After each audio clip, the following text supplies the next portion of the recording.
Good morning, afternoon, and evening, everyone. Welcome to the 2025 Defense Pod of the FPL Wire. With the new scoring system this year, this is a pod you do not want to miss. I am your host, Zofa, and I'm joined by my co-hosts, Lacroix and Prus. How's the tinkering going, LR? I've got my Chetashwar Pujara pads on for this pod, because it seems like it's the most appropriate thing to do. Ready to dig in. Thanks to Pras, actually, yesterday I was just, FPLing post dinner, thinking about my team and thinking about when to bench boost, etc. And ended up spending an hour and a half, 2 hours just FPLing in general. I was like, you know what? I think I need to just do a video right now because the thoughts are so fresh. Pras was actually going to upload his video yesterday, so sorry to the Pras fans. And he was like, you know what? Go for it, man. When you're in the zone, it's best to just go for it. So thanks, Pras. I enjoyed doing the video. Pleasure. How's it been going for you, Prus? We've got your video scheduled for a couple of days now. In a couple of days, rather. Yeah, so it's going to be on Thursday. So I have to be careful because I've already pre-recorded it on what I say. It shouldn't overlap with what I say on that video, or it should not contradict, which would be even worse. But no, I think it's good. I'm looking forward to holidays. I'm off tomorrow to Iceland for a week, so should be fun. Yeah, nice. Plus, that you can overlap because the people watching your video, there's a different section and different target audience that is there coming for that video alone as well. No, it's true. No, nice. It's actually team selections have been so good, man. It's a good addition. I'm sure there's appreciation from people listening as well. But it's been like a nice little safe space. You do your thing, and you get a different audience. So yeah, it's been good, and I hope people receive it as well as we're enjoying doing them. And if this is the first bit of content you're watching from us, you must go and check Prus strategy and wildcard window. It's pretty much become the FPL meta now. You see everyone on Twitter. Wildcard 13. We know where it started. Yeah, I mean, look, there has been also some counterclaims on they had done a video earlier. I am not here to sort of say that, there's anything, I do this every single year and that was a trend. If somebody had Wildcard 13 earlier, good for you, man. I mean, it's cool. Let's talk about some of the new additions, guys, since we podded last Monday. Gyökeres is coming at 9 million. LR, you have a soft spot for Arsenal forwards. Going there? You didn't see my team selection video yesterday, did you? He's in. I did. He's in at the moment, and I want Leeds Arsenal captain against Leeds United at home game week 2. It's gonna be either Gyökeres or Saka as things stand with my current thoughts and plans at the moment. So 9 million seems like a great price to just punt on. But the word is that he's not had any preseason training because he was not with the sporting camp, etc., trying to get his move, etc. as well. So fitness dependent. The last two friendlies will tell us what to do with regards to Gyökeres, and I'm waiting to see what happens. But I just feel like it's not like a young striker, right? It's 27. He's 27. He's ready. He scored 30 plus goals in the last 2 seasons. Arteta wants to win the league and every point counts, given how City has spent, given how Liverpool has spent. I think he'll throw him in the mixer. Absolutely. And plus, before we get your thoughts on Gyökeres, I want to talk about your choice of thumbnail. You went for Isak in a Liverpool jersey, and it's been a fun transfer window, hasn't it? I think this is the first time I've seen so many forwards changing clubs. Today we got news that Watkins is linked with Manchester United. There's a bit of flux everywhere. Now you have Sesko, who might be going to Newcastle, and the general mantra is... Whoa. He might be going to Man United. Or maybe going to Man United. Yeah. And the general mantra we always preach is wait for these new signings to settle into the league. But you see the kind of quality that's coming in. These are players who are elite players, already playing at Champions League level. They're not going to need as much time to acclimatize. And like in the case of Arsenal, in the case of Liverpool, even Newcastle, they're going to be getting such an amount of big chances. Can we just afford to ignore them and see, okay, fine, I'll wait till later? See, I'm going to have a skeptical hat as usual. And my skeptical hat says that they could do fine, but they could also not do fine. You know who will do fine? Salah and Saka. So basically, if people have this view that, okay, I don't need Salah anymore, Isak and Wirtz can cover, or I don't need Saka anymore, Gyökeres can cover, fair enough, they could be right. But there's, in my opinion, an equal chance that they're wrong. Because, I mean, let's take Gyökeres, for example. He's not trained, right? He was fighting with Sporting Lisbon and, basically not showing up for training. So he's basically not had a preseason. He's joining a little late. So am I right to be skeptical about his game week 1, game week 2 minutes? If he doesn't start game week 1, will you even captain him game week 2? That's where I am today. This can change. There are still preseason games to come. With Isak, if he joins, will he take that goal share away from Salah? Salah is Salah, man. So The fixtures are such that in game week 3, Arsenal play Liverpool. You can wait, let them play each other. You have 3 weeks of information, and then you can use your 3 free transfers and move Salah out if you don't like him. That's at least my position at the moment. I'm excited for new signings for FPL to shake up, but I'm also saying wait and watch. I'm not getting overexcited that I need to have them from game week 1. This is not a season long team we're making, it's just a team for game week 1. I love LR is FPL smiling. Clean's comments in the chat. He's like, I love them, but I find Pras and LR are like the angel and devil on my shoulder every Friday. Actually, in the last 5 minutes, we've done exactly that. That's why I was smoking, because of the comments that you made. Absolutely. Absolutely. But in general, I think I want to have that price point accessible now. That 9 million forward, because I think that's what Sesko will also come about. So we have to, anyway, we are digressing a little bit. We're here to talk about the defense today. Anything else you guys want to talk about before we move on to that? No, man, we could go on. It's like, I think we should just have one pod generally at some point in the preseason, a no agenda pod. Just come on do and a season talk about predictions. I whatever. was watching Raptors video where he's talking to the guy. I'm sorry, I forgot his name. Where he talks about the table positions for the 20 teams. I think it'd be something fun. I know it's a little bit non-FPL related, but it does tie into FPL a little bit, right? Closer to pre-game week 1, once we know how the chips are falling. A lot of big moves still to be made. And that's why I was trying to tie down Andy Martin to these Premier League predictions, because then you can go back and say, but you thought Man United would finish 5th? How come we don't have any Man United players? You know, stuff like that you can still tie to FPL. Yeah. Absolutely. But before we move on, I mean, you guys are now seeing a video almost every alternate day, actually every day on this channel now. So, we'd appreciate the love. We're at 38,000 subscribers now. We really want to push to 40,000 subscribers before game week 1. Maybe if you guys are kinder, we can get more ambitious as well. So hit the like and subscribe button. Get us there. Even the like button really, really helps us with the YouTube algorithm. So just click those buttons. Guys, let's get started with our sponsor plug first up. As always, all the data, and just a second to appreciate what Fantasy Football Scout has done. Not only do they have all the recalculated points, the defensive contribution points, the total points for DC, as well as all the CBIT that you can filter by 90 or compare against each other. They also have a new looking members area in place, and I think Neil, the editor at Fantasy Football Scout, is by a distance the best writer in the entire FPL spectrum as well. So everything that you just see on Scout is totally worth it. It's the cheapest it's going to be this season. So if you aren't a member already, click on the link or scan this QR code and become a member.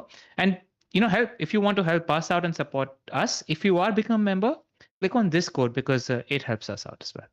Fantastic. And also speaking of code, we've got the updated league code on the screen now for our main league. For those of you guys on audio, I'd read it out. It's 710D50.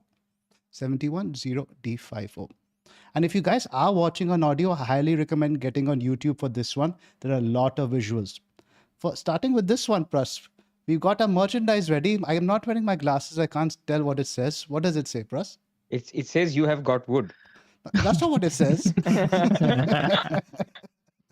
No, but look, I mean, I think this is a fantastic design. It encapsulates the FPL Wire really well, in the sense that we're here for some jokes. We take FPL seriously, but also, lighthearted in terms of how we pod together. And obviously, we've got an underlying undercurrent of wood jokes for the last 2 years now. And so it was only appropriate that the first merch we put out is I've got wood. And yeah. So shout out to Shania and Tween, who's been with us through the design process as well. All I can say is there's a lot more in the pipeline, and we're figuring out how to put these up for sale as well. We're just doing that in the background at the moment. Well done with all involved on the design. Right, guys, let's start. First up, I think we need to contextualize stuff with now the defense. There's so much noise around it, right? We are talking about defensive contribution points, but we know on this pod, ultimately the bread and butter of FPL in terms of defenders are still clean sheets and attacking returns. So let's contextualize that right at the start. And Pras, why don't you walk us through some of these images, starting now with the XGC data for last year? We can talk about teams with this, or should we start with that table that I made? What do you guys prefer? I think we start with the table. Sure. So this table is an example of game week 31. We've taken 3 defenders here. One is Gabriel from Arsenal, one is Murillo from Nottingham Forest, and Munoz from Crystal Palace. And why have we taken them? Gabriel epitomizes clean sheet potential, Murillo epitomizes DEFCON potential, and Munoz epitomizes XGI, basically, attacking threat. So here are these three examples. Their fixture in game week 31 was Gabriel was away to Everton, Murillo was away to Aston Villa, Munoz was home to Brighton. So average middling fixtures, not too different.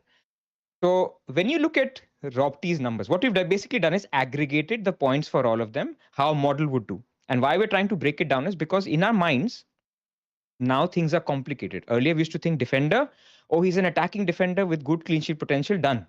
Now it's a 3D puzzle. It's attacking defender, clean sheet potential, CBIT potential. So it needs to now be a 3D puzzle. So let's break it down. So for each of them, I've assumed 2 appearance points because they're 90 minutes men. If you're going for an 8 Nuri, if you're going for a defender that is not a 2 point, that's the first place where you're taking a little bit of a hit that he may not get 2 points every single game. Second place. So you see clean sheet odds. In this particular example, Gabriel had 40% clean sheet odds, Murillo had 19%, and Munoz had 25%. In the olden world, the answer, if they were all priced the same, you would say, of course, I will play Gabriel, 40% clean sheet odds. 40% times 4 points basically gets you the 1.6. That's the gray that you see. 19 times 4 is 0.76 and so forth. So that's basically how you've built up appearance points plus clean sheet potential in terms of percentage. Now let's add DEFCON. So DEFCON, a lot of models are still working through it, right? How will we do this? You could get into a very granular way of saying whenever Murillo will play Aston Villa, what are his chances of crossing that threshold? What I have done here is basically looked at the whole of last season and said 53% of the games he crossed 53 this DEFCON of 10 points. So his odds of hitting this DEFCON is basically 53% in any game. And so 53% of 2 is 1.06. So I've added 1.06 to Murillo here. In Gabriel's case, he hit it 7% of the time. Now, this doesn't account for the fact that Gabriel was also injured. So maybe it's around 10-15%. But let's assume 7 for now. That X points for DEFCON is 0.14 and for Munoz, 0.38. Now it's very interesting because now if you add up 1 and 0.76, Murillo is now higher than Gabriel. This is why FPL have priced Murillo almost as much as Gabriel this year. Then you go to XG and XA. I don't need to explain what that is. Of course, we've taken their full year, full season expected goals and multiplied that by goals is 6 points, assist is 3 points. Now you see Munoz shining. Munoz is higher than anybody else. His 0.14 XG basically means that every game is expected to score 0.84 points. And then the last component here is always we forget that it's not always that you only score 2 points. You can also concede 2 goals. So you have to add a chance of the player conceding 2 points. So in this case, Murillo's chances were 44%, Munoz 35%, Gabriel's was only 9%. Add all of them up, and basically you get a total expected points, which you see in models. My point here is not to tell you how models work. It's to tell you that in your brain, if you're comparing players, you need to have this kind of thinking in your head. You can't just say this guy's good at DEFCON, so he must be better at this guy than clean sheets. Ideally, you want a guy who has all three. Do those unicorns exist? I don't think so, but we'll discuss in this podcast. But what are your guys' views in terms of what you see here? Ella? I'm in agreement. I mean, what happens is because DEFCON points are the shiny new tie, we tend to over focus there and over adjust in terms of just looking at that and our mind starts picking at only those things like softs are at the top. Bread and butter is clean sheets and then attacking contributions, which are not as repeatable as DEFCON maybe. So you sort of put the value for DEFCON and attacking contributions the same pedestal, but the bread and butter has to be a good defense with clean sheets. Because, the other thing that doesn't get mentioned here is bonus points. The highest likelihood of a player getting bonus points is if his team keeps a clean sheet first. So that added layer sort of adds to the CS point projection also that you do at top. So wanted to mention that too. Do you guys remember the grommet tables we used to do in the previous defense pods? Yeah. A couple of seasons ago. So the conclusion I always made from that was that what matters the most for defenders is defensive strength. Not as much fixtures, not as much attacking returns. Ultimately, you back the defenses who concede the least XGC over the season. That's the best route to points ultimately. And I think that's where I want to work towards. Now, within that defense, for example, take Forest. I think the differentiator is going to be those DEFCON points. Now, whether I pick a Aina, whether I pick a Murillo, whether I pick a Milenkovic, now each one has their own thing to offer. Milenkovic has a goal threat. Murillo is better for bonus. Neko has a bit of assist potential. So that's where I think this can really come in use. But ultimately, like you take the top guys for last year, some of them like Bednarek, O'Shea from Ipswich. You're never going to pick these guys. just because they're going to get a couple of points for DEFCON. So ultimately, like you said, we have to identify the guys who can offer a bit of both. Gabriel doesn't have that. Murillo does have that. Munoz has that to a certain extent. So right over here, we see 3 perfect examples of that. And I think the other thing is clean sheet gets you 4 points and DEFCON gets you 2. And you cannot hit, the predictability of clean sheet, I would still say, is reasonable in a good fixture run. So there's 2 things coming out of this. Number one, you will get bench pain. The game in which Tarkowski keeps a clean sheet against an Arsenal or a Liverpool, and they do sometimes, that will be 12, 15 pointers. You may not get that, and that's fine. Just prepare yourself for that. I don't think the idea is that you're just going to say, I will start playing Tarkowski away to Arsenal every single game. Because I think the bread and butter points will still lie in going for clean sheets. Now, this secondary point, which I've made, which is essentially that they may spike these returns, it means that you need to be more patient with your transfers. Let's say game week 1, you have a team and it has Solanke. Solanke gets injured. This happened last year. Now, in this season, you have Tarkowski coming on in game week 2 away to Arsenal. Play him. You don't have to basically use a transfer, take a hit. Your bench now is basically much, much, much better than what it was last year. So you can be a lot more patient if you wanted to with your squad structure, and then say in game week 3, I'll use 3 transfers. I'm going to wait 1 more week, play Tarkowski away to Arsenal. I think that's another change. So the dead spot in defense is pretty much a no-go now. What is? A dead spot in defense. And I think even playing a 4.2 defender, I think the defensive spots become so much more valuable because a 4.5 defender, you look at the other guys in the other brackets, a 5.2 midfielder, 5.5 forward, they're much more reliable. I mean, unless Burnley change our mind in terms of the way they play under Scott Parker, this Stevie guy, scores a lot of contribution points. It's again up to price, right? That's why I've done the points per million here as well. They're all similar. So they've been priced appropriately. The name that we are going to use amongst friends of the pod is Steve. Is it Steve or Stevie? No, we are going to call him Steve. It's Steph, I think, but we'll just call him Steve. Yeah. Makes things easier. Yeah.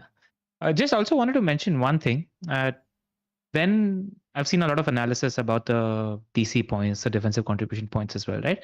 Like one thing is that managers and teams are rebooting at the start of the season. So, it could mean that a defender, let's say Murillo, for example, is placed at the front post. So he gets higher clearances on set pieces while defending. That could change. And defensive setups and all of that change. So when you are sort of, harping and sticking and holding on to those defensive contributions, structures change, defenders change. In Liverpool's case, half the defense has changed. So these points that we see, the CBIT potential that we see, it's going to be a very sharp learning curve in the first 8 to 10 weeks, I reckon. And all of that might not be in congruence with what you see at the end of last season, because just roles might change, right? Baker Spot talks about the cat role and the dog role. So don't get attached to numbers just from last season, especially if they're close or within 8 to 10 points of each other, because roles change. Pep might, like Guardiola is a very important example because he played half his games as a wing back last season. Because of Ed Nouri coming into play, it's likely that he plays most of his games as centre back. So his percentage threshold to hit CBIT number 10 slightly increases compared to just playing as wing back as well. So those things are things we need to learn. So don't be attached just to last season's numbers. I just think it might be a mistake that we made. Before we start narrowing down picks, I also wanted to get your guys' thoughts on rotation. Now take game week 2, for example. Forest are away to Palace. Traditionally, I would say bench your Forest guy. Potential is low, but now let's say Murillo. Now, if Forest win there 1-0, potential is there for 11-pointer. The ceiling has just gone up significantly. So, Pras, in which case would you still look to rotate somebody like that? Pras, I think you're muted. We couldn't get your audio. Sorry. There we go. The kids are home, so that's why. So I'm happy to play him. Like, I think this is where the mindset needs to change. So a lot of people don't like the Kudus shout, for example, in game week 1. I'll bench Kudus for Murillo, man, in game week 2. Like, I think if I feel, Kudus doesn't have the same potential because he's going to get a 2-pointer or chance of an assist or a goal, I'd rather take my chances with a Murillo who basically gets me 4 points if I play him. And the upside, like you said, is there. He gets a clean sheet, gets some bonus. You're just looking at an 11-pointer. LR, where are you in this? Yeah, it's like how we viewed That's why I didn't like rotating keepers. That's why I never like rotating keepers, because it's almost like a, a middling defense in a weak fixture. The keeper's going to get 2 or 6 points. It's probably going to be similar with the defense as well, right? So there's a chance to hit 4 points or 3 points in a tough fixture, but you could also hit 10 points if they fluke a CS in that game. I agree with you guys. I think I'm leaning more towards having 3 perma-play defenders rather than a rotation for this very reason. Because again, in the tougher fixtures, the ceiling has gone up significantly for these good defenses. But It's Zoff, just you can even subjective, right? play. You can even play a fourth and fifth defender, is what I'm saying. Like even the mindset of only having 3 defenders can change. Like you can have 3 I agree. perma playing defenders and still play Murillo as your fourth defender and bench Kudus and play a 4-3-3 or a 4-4-2. Like this is the season that it's Absolutely, your absolutely fine. forward, midfielders, and defenders, they all tie into the rotation. It's not just Yeah. within the defenders themselves. Exactly. Like 5.5, a Nottingham Forest defender, as things stand, you can't tell me a midfielder that is better at 5.5. I don't Agreed. see it. Agree. Same goes for Munoz, man. Yeah. Should we start looking at some of the numbers from last season then?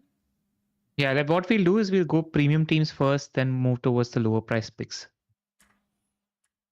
First up, so defensive data sorted by XG conceded non-penalty. The teams you'd expect at the top: Arsenal, Liverpool, and Chelsea. Newcastle is again a team that's little bit in flux. I think losing their centre forward might shake them up a little bit.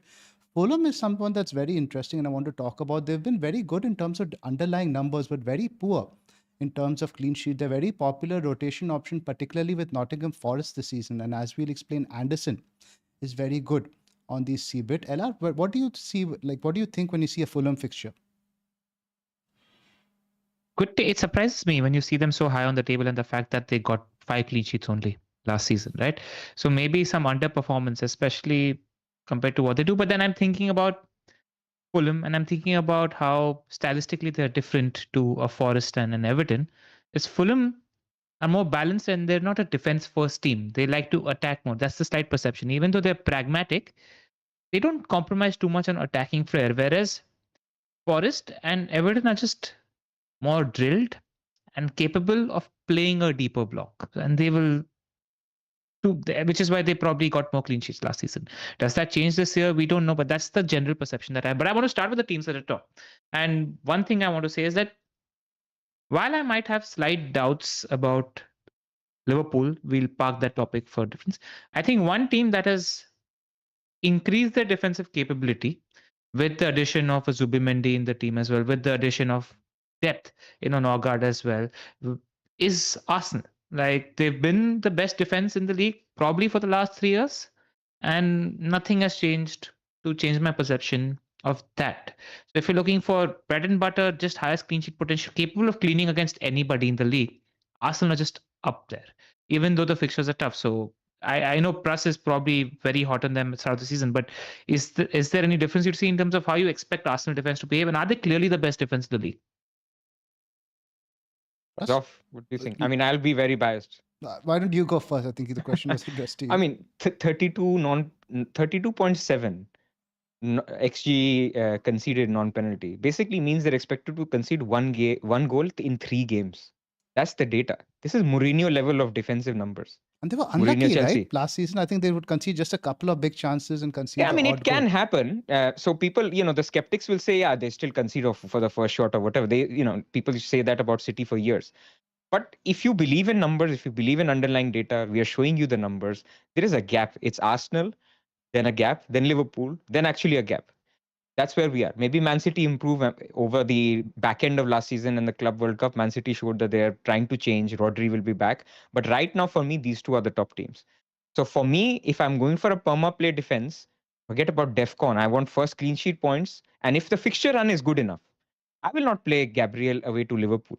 I will not want to play. I mean, if I have to, I may, and these change depending on where your squad is, if there's injuries. But apart from that, pretty much if they're not playing City or Liverpool, I want to play them every single game. Both Van Dijk and Gabriel. So my view on these 2 minutes, no problem. Clean sheet potential, no problem. You're now gifted with these centre-back things, and take them, man. Take the gift.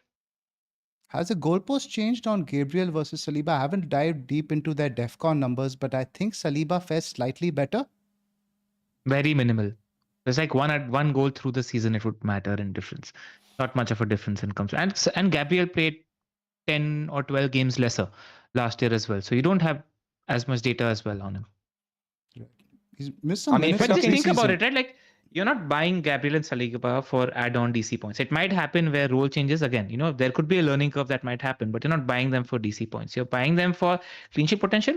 And Gabriel, you're buying for tremendous attacking potential as well. He's probably, I think we could agree, the most potent defender along with Milinkovic on set pieces in the league at the moment, we reckon.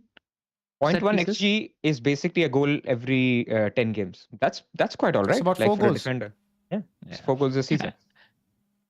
And if you could get lucky, that 4 goals could be 6 goals, right? If he just has a season where He he got slides 2 over goals from the right at season. the start of last season. If I'm not mistaken, the first 5 game weeks. I think 1 against Tottenham and 1 more.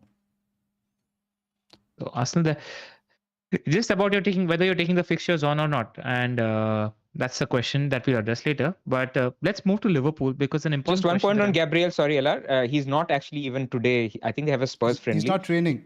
Even still. today, he's not training. So for all the euphoria, if Gabriel is not fit, yeah, if you don't want to go for an Arsenal defender, I can see if Saliba is less appealing. You can say I can capture Saliba points through a Tarkowski. I get that as well. So it's not like you have to have him. It's more that Gabriel at Arsenal is for me like a no-brainer if he's fit.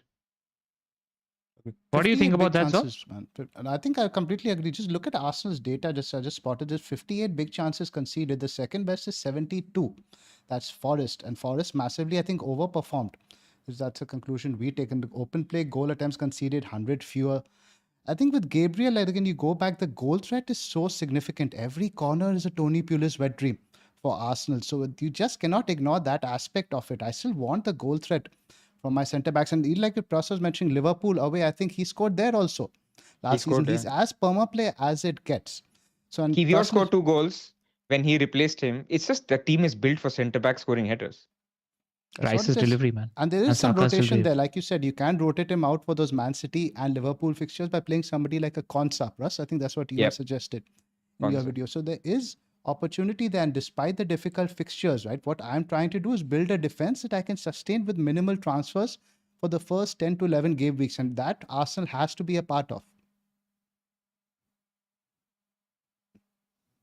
Chelsea, guys, let's talk about Chelsea a little bit. No, I just also wanted to add one more point when it comes to Arsenal, right? Like there are 4 very solid teams that we're generally talking about: Arsenal, Liverpool, Chelsea, and City.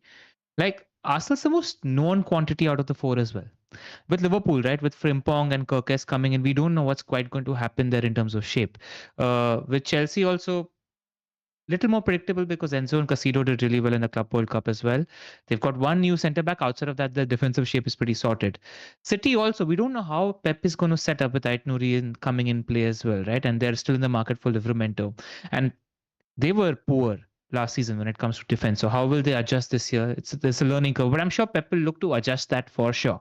It's just Arsenal's the most known quantity. You know that they're going to play to defend first, and then that is something you can just rely on as a known quantity. That's all. I want to talk about Liverpool because it's a very interesting conversation to have. Is that yes, they've got Frimpong and Bradley on one side, and they've got Kirkes and Robertson on the other side. There's who's going to play alongside Van Dijk is in a dilemma as well because Konate's got his eyes on Madrid. Is Guehi going to come or not? There is a little bit of displacement when it comes to defensive shape. So are we worried about that? But my thinking is, even though he's got attacking wing backs, like what stood out for Slot last year was that he was just he was like a reserved version of Klopp. He wasn't all out attacking, giving big chances to his opposition. Like the defensive data is good. They were the only other team outside of Arsenal who conceded under 40 XG, and he was quite reserved, and that's how they won. It was a very reliable defense. It wasn't like so because of the players changing, etc. Do you worry about that Liverpool defense, or you think Slot is going to be conservative, so we don't have to worry too much? With Trent gone, you would argue that they would dip a little bit in attacking. Look at the replacement they've signed. I don't know how good Frimpong is defensively, but going forward, he's supposed to be very good. And I think Kirkes... In all the preseason games so far, he's only played right wing, not even right back. I think that tells you where he stands, right? And in terms of left back also, I think Kirkes is a significant upgrade on Robertson. Now the question is, how much license is he going to give both of them to get forward? With Trent, it's always Trent, you get forward, Robbo, you chill back. Here you have two guys who are potent and going forward. Will he be more attacking with his wing backs potentially this season? Maybe drop one of the midfield guys back a little?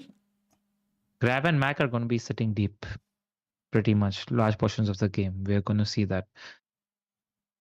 Russ, what do you Yeah, think? I'm not concerned about Liverpool's defense. Like, if you're talking about individual names, we can talk about them. But as a whole defensive unit, this is a team that has just won the league. Slot has had a full year to understand the team. He's filled the weaknesses with new players.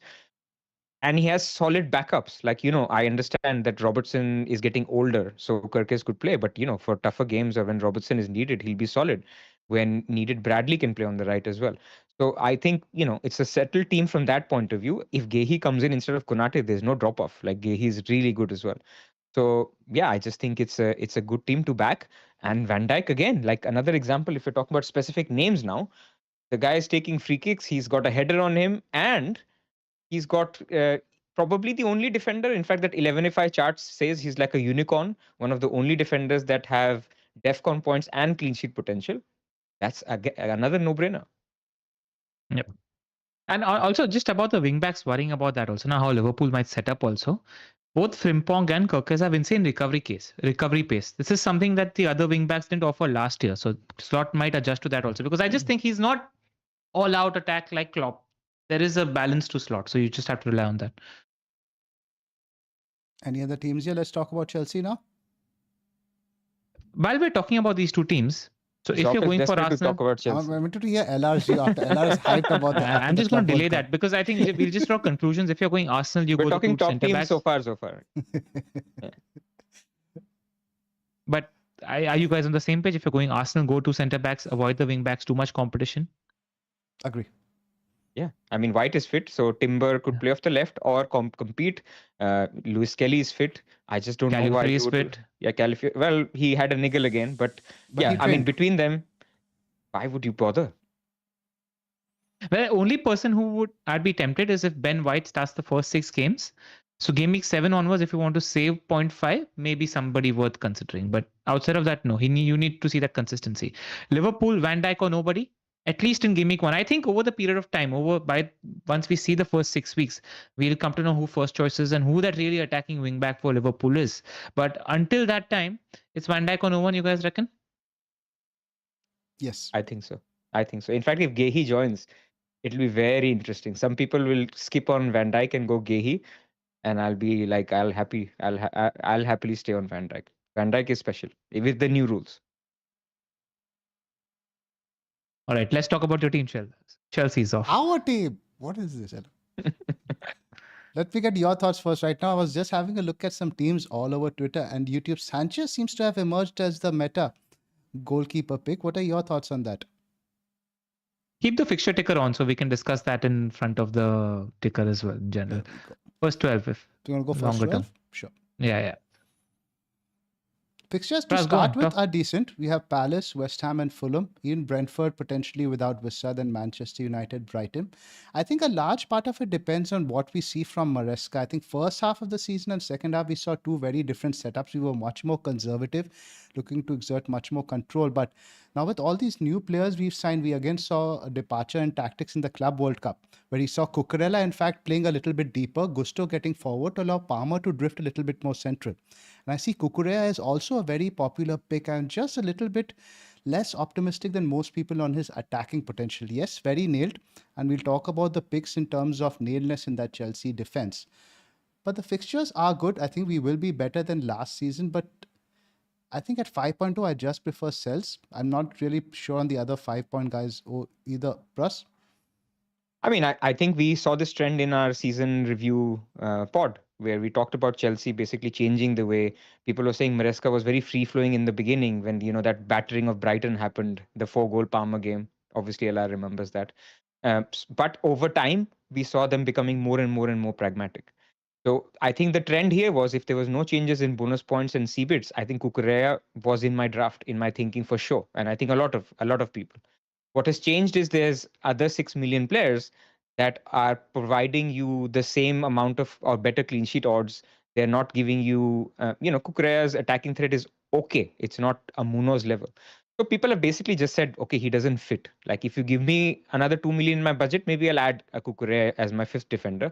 But in my top three, I would still put Van Dijk, Gabriel, and these other Murillos of this world. So that's why I think people have gone off Kukurea a little bit, because I think the games change.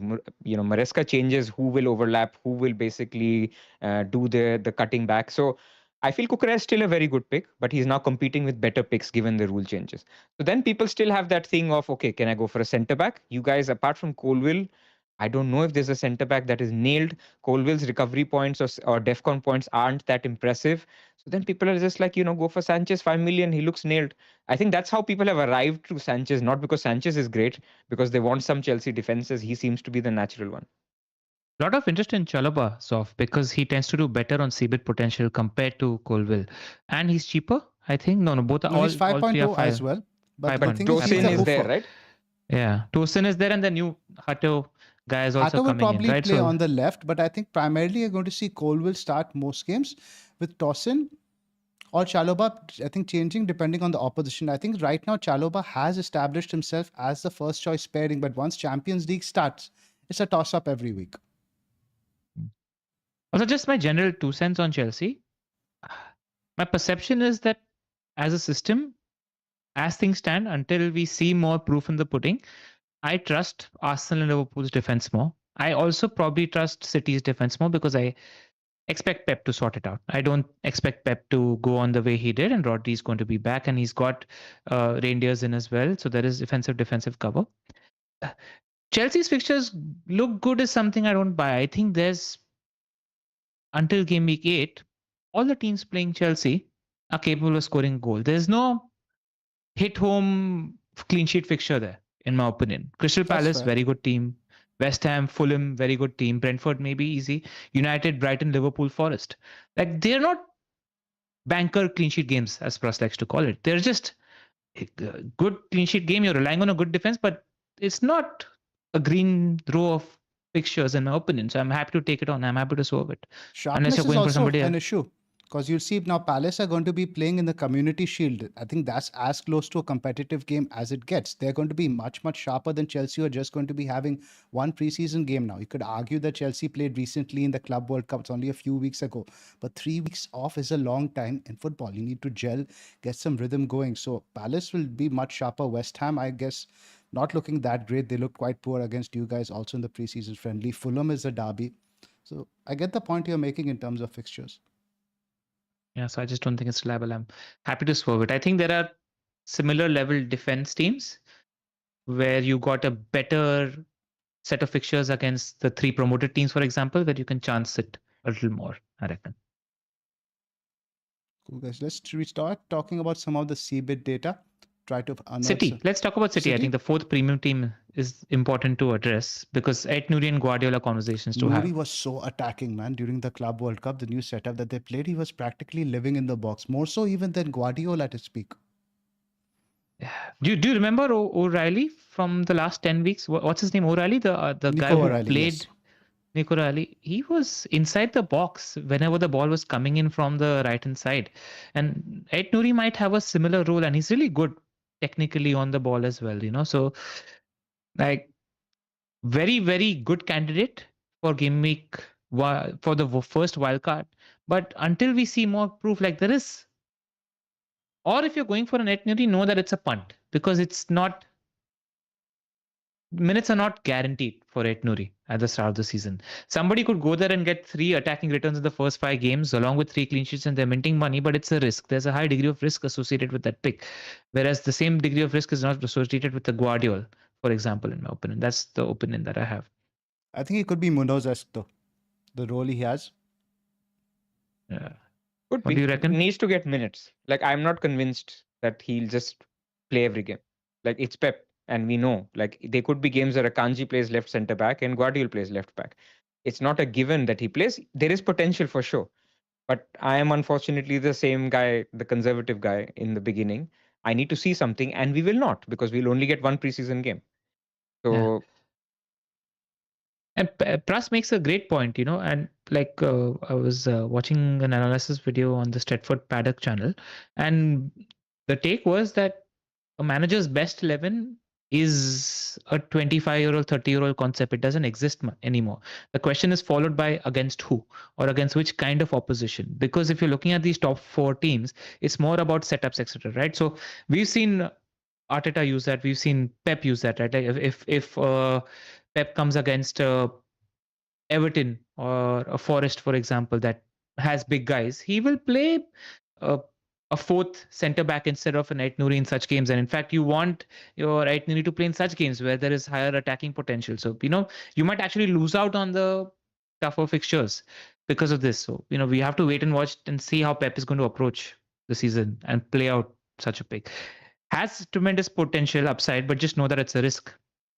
That's a good point you make about how managers switching things around. I remember somebody like a Mourinho had this squad of 7 to 8 players he would call the untouchables. They would start every game irrespective of opposition, and this was nowhere more true so than the back four. I think the closest to that we have still is Nuno. Nuno, given the choice, is going to play Aina, Neko, Murillo, Milenkovic every week. Might change with the Europe thing happening, but otherwise. Let's come to Forest. Very important conversation to have because I do expect them to. If you look at the numbers, they're not the best. They're middling at the moment, and they regressed towards the end of the season as well because of tiredness, etc. as well. Now, I do expect a dip and a little regression to the mean happening when it comes to Forest. But I expect that to get more pronounced once Europe is in play because we've seen that thin squads playing for Europe for the first time, they tend to struggle. Remember Aston Villa fold, remember Newcastle United fold. So they tend to struggle, which is why I right now have 2 Forest defenders in my squad. I'm thinking maybe if I should trim that to 1. The only thing is that might not matter until game week 7 or 8. And for the first 5 or 6 fixtures, Forest is, if you look at the fixture ticker, they've got banker clean sheet fixtures, which not banker but really good clean sheet fixtures. If you're looking at Brentford at home, great fixture. Yeah, the first 6 fixtures are Brentford at home, Palace away, West Ham home, Arsenal away, Burnley away, Sunderland at home. So at least 4 if you're out of looking 6 at Brentford, West Ham home, Sunderland home, and Burnley away, just 4 really good fixtures in terms of banker potential, as well as they tend to do well on the DC metrics as well. And if you're talking about Milenkovic, he's alongside Gabriel, the most potent centre back when it comes to attacking threat as well. So those are the factors in favor of your Forest defenders as well. How do you think Europe will affect them? And will you, there needs to be some management of expectation when it comes to reading a Forest defense as well, because I think there will be some reversion to the mean. But because of play style, I don't think the DC points will go down. That's my perception at the moment. I'd agree with you. I think expect the DC points to be consistent, and Europe will obviously play a factor as the season goes on. Once we get into November is when fatigue will start kicking in more. And also, I think we should mention that either side of game week 2, I think they do have a Europa fixture happening. So that might affect their performance against Palace and West Ham in 2 and 3 as well. But I think the fixtures after that do tighten up. I think it's somebody, I don't know whether we'll be looking to hold them season long. Let's look at the fixtures now after game week 7. You have now the Newcastle, Chelsea, Bournemouth, Manchester United, Leeds, and Liverpool. So after game week 6, there is a bit of a turn.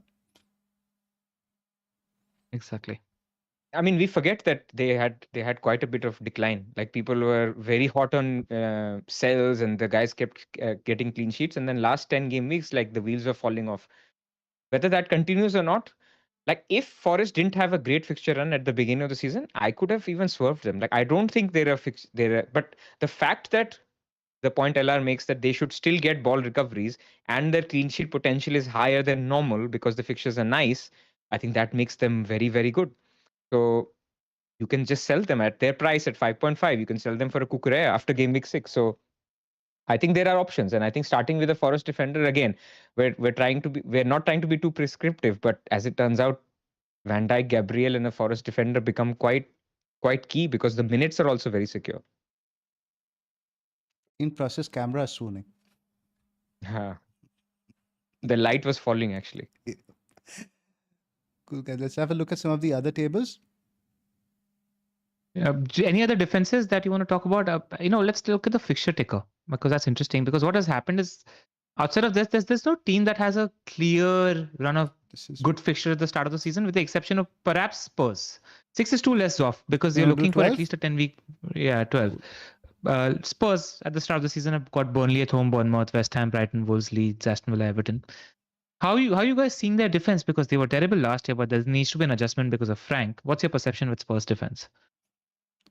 I'm from preseason. There's very little we can take from it, and the thing is now none of the defenders, I think, except Romero, are very good for CBIT. But again, how much can we even read into that data from last season? Because Ange, as we know, was a very much of a possession-based front foot team, and this guy Frank isn't going to be very similar to that, or he might be. Might see the players he has at Brentford and Tottenham are quite different. I think he will probably find a middle ground over there. But that being said, right, I don't think the fixtures are that fantastic as they look on paper, barring game week 1. Man City, Bournemouth, I think both teams are most likely to score. Even West Ham is a big game for West Ham. It's their game of the season. Brighton on their own patch are quite strong. Wolves, potentially, yes. Then you have Leeds and Villa. It's not as great. I think given the choice, I don't think I really want a Spurs defender. Russ? I mean, if they're 4.5, like I feel, what's going to happen is normally when we start the season, when there's a 4.5 defender who starts showing attacking potential, we all like drool, right? Like, this is the guy we have to get. This season, that's going to be the equivalent of if there's a 4.5 defender that starts shitting CBIT points, we're like, okay, we have to jump on this guy, right? This is great. So remember Nathan Collins from last year under basically Thomas Frank? He was top 3 for CBIT per 90. So of course, when managers move clubs, they don't play exactly the same way at that club. It's a different club, maybe has different players. But I think Spurs are a good place where they could be hidden underpriced gems all over the pitch. And so I think a 4.5 defender like Van der Ven, if he starts to show some CBIT, okay, maybe Romero will be higher, but it's all relative, right? He's 4.5, Romero's 5. So if he starts to show some potential for CBIT points, you go like, man, 4.5, Spurs, not forget about Spurs. Thomas Frank, defense, I go there happily. Last year we had Pinnock, we had Collins, all of us had at some point. Flecken was great. So I think there's potential. I agree with Zoff's point on fixtures. Like on paper, this doesn't look amazing. But you know what? Premier League has 12 good teams now. So I think we can do this exercise for all teams, especially if you're not the top 3. If you're not a Liverpool, Arsenal, or Man City, you can look at the fixture ticker, really look deeply and say, are they really all that great? I think that applies to everyone. So for Spurs, I think, especially if you're looking at a bench boost, I think if there are signs, if they're good signs, I don't mind a centre back. I don't even mind Romero. Like if Romero showing the potential. Problem with Romero is the suspension and the red cards and that And kind also of some bullshit which you transfer don't want. rumors. He's been linked with Atletico Madrid. But Van der Ven, 4.5, I don't mind it. You make a very good point that Premier League has 12 good teams. I argue that it's 15 good teams. If you're thinking, if you're looking at the fixture ticker, like for teams outside of the top 3 or 4, a mind reads every fixture as poor except maybe against the 3 promoted teams, maybe Wolves, maybe Brentford. Like that's the perception we have as things stand at the moment. Everything else is a pretty good fixture. Those teams are capable of scoring. So I completely buy the perception. There's also now Champions League to take into account over here. Yep. Right. So what we'll do now, we'll go through some of the charts and just see what comes to us, etc., and any players that we want to talk about, etc., as well. So let's get into some charts. Actually, maybe let me give some context to some of the charts. So now we have understood the 3 building blocks. I think we can perceive attacking threat a lot easier. We watch the games, we can perceive it. We can perceive clean sheets a lot easier because we've been attuned to looking at XGC. I think what we are now learning and we want to get better at doing is how do we predict if Murillo's playing away to Crystal Palace, what are his chances of getting CBIT points? What are Gabriel's chances getting in a harder game? So that chart, that 11 if I had, or there's another one from Opta, I think, on possession. I think those are good starting points, as in just talking about, should we be doing this? Should we be looking at our team and basically trying to say, you know what, this is a good fixture for Nottingham Forest from a CBIT point of view, so I should be playing Murillo versus not, or I should be benching him. Like, what are your thoughts there? Should we just take a season-long view, or should we try to predict on a game week by game week basis? Question, before we move into the CBIT thing, should we just look at the attacking returns and CS table first? So that we're looking at the noise charts later and making the points on the bread and butter first. I think that's let's just do that, because I think, yes, this one, if you could zoom in. Yes. And because these are the names that we want to discuss right at the top as well, because Munoz, right? Like tough fixtures at the start of the season. He's got Chelsea away, Forest at home, Aston Villa away. But Zoff made a very good point. I'm just going to look at him as a very cheap attacker. He's 5.5 million and he's an attacker. Make no mistake, he's an attacker. Look at the returns that he has, higher than everybody else. He's got 10 attacking returns. and 11 clean sheets. Palace are a good defensive team. I don't think they will have too much of a downturn in defense if they lose Gehi, because I think it isn't too much of a problem, or I think they will have planned for that anyway. And What about he's Eze? decent. Eze is also linked with the move away. Yeah, Eze matters more in attack. I'm just talking about them being a I decent think clean it sheet. affects the flow of the team as well. It affects the distribution to Munoz. If I see them losing Kehi and Eze this window, it goes back to what we talked about last season. The teams are a little bit unsettled with new personnel. They might take a bit more time to gel. Fair. By a point. We proceed with more caution if Eze and Gehi leave. But I think they're good for 9-10 clean sheets. I like the manager. I like the setup. And in terms of what he offers as attacking potential, maybe only Ait Nouri and Frimpong, if he's nailed, has the potential to offer that as of now, right? So he's sort of like a mini unicorn at 5.5 million.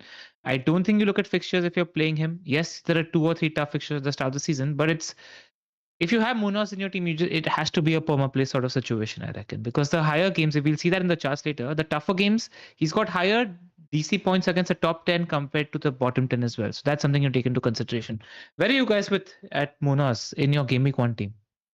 The fixtures, initially, I don't really like them, but he's definitely in consideration. If I need to shave 0.5 to go down from Gabriel, he's the one I'd look at right now rather than at Tarkowski. Russ, where are you at? Yeah. I am looking at Lacroix for 0.5 less for same points. I know it's again not sexy, right? Munoz is so much more fun to watch. But if the guy has the same potential because of the higher CBIT floor, then he, at least in some drafts, I've put him instead of Munoz. If there was same price, I think I would still go Munoz because of X fun. But I think because there's a 0.5 difference and now that gap has been bridged, I think Lacroix is also equally good if you wanted to go and save 0.5 more. But Munoz is Munoz, man. That ceiling of 17. What did he score? 18 pointer in that game or whatever. Or no, where he scored a goal, kept a clean sheet. That game where we got the 20 pointer as well in assistant manager. So he has that in him. Of course he does. But the boring person in me says Lacroix is also good. His CBIT potential is great. Where does Richards play into this at 4.5? He's also good. He's also good. Very good pick and cheap. One thing I have a question also, right? When you're picking your team, you want to try not spending transfers on defense.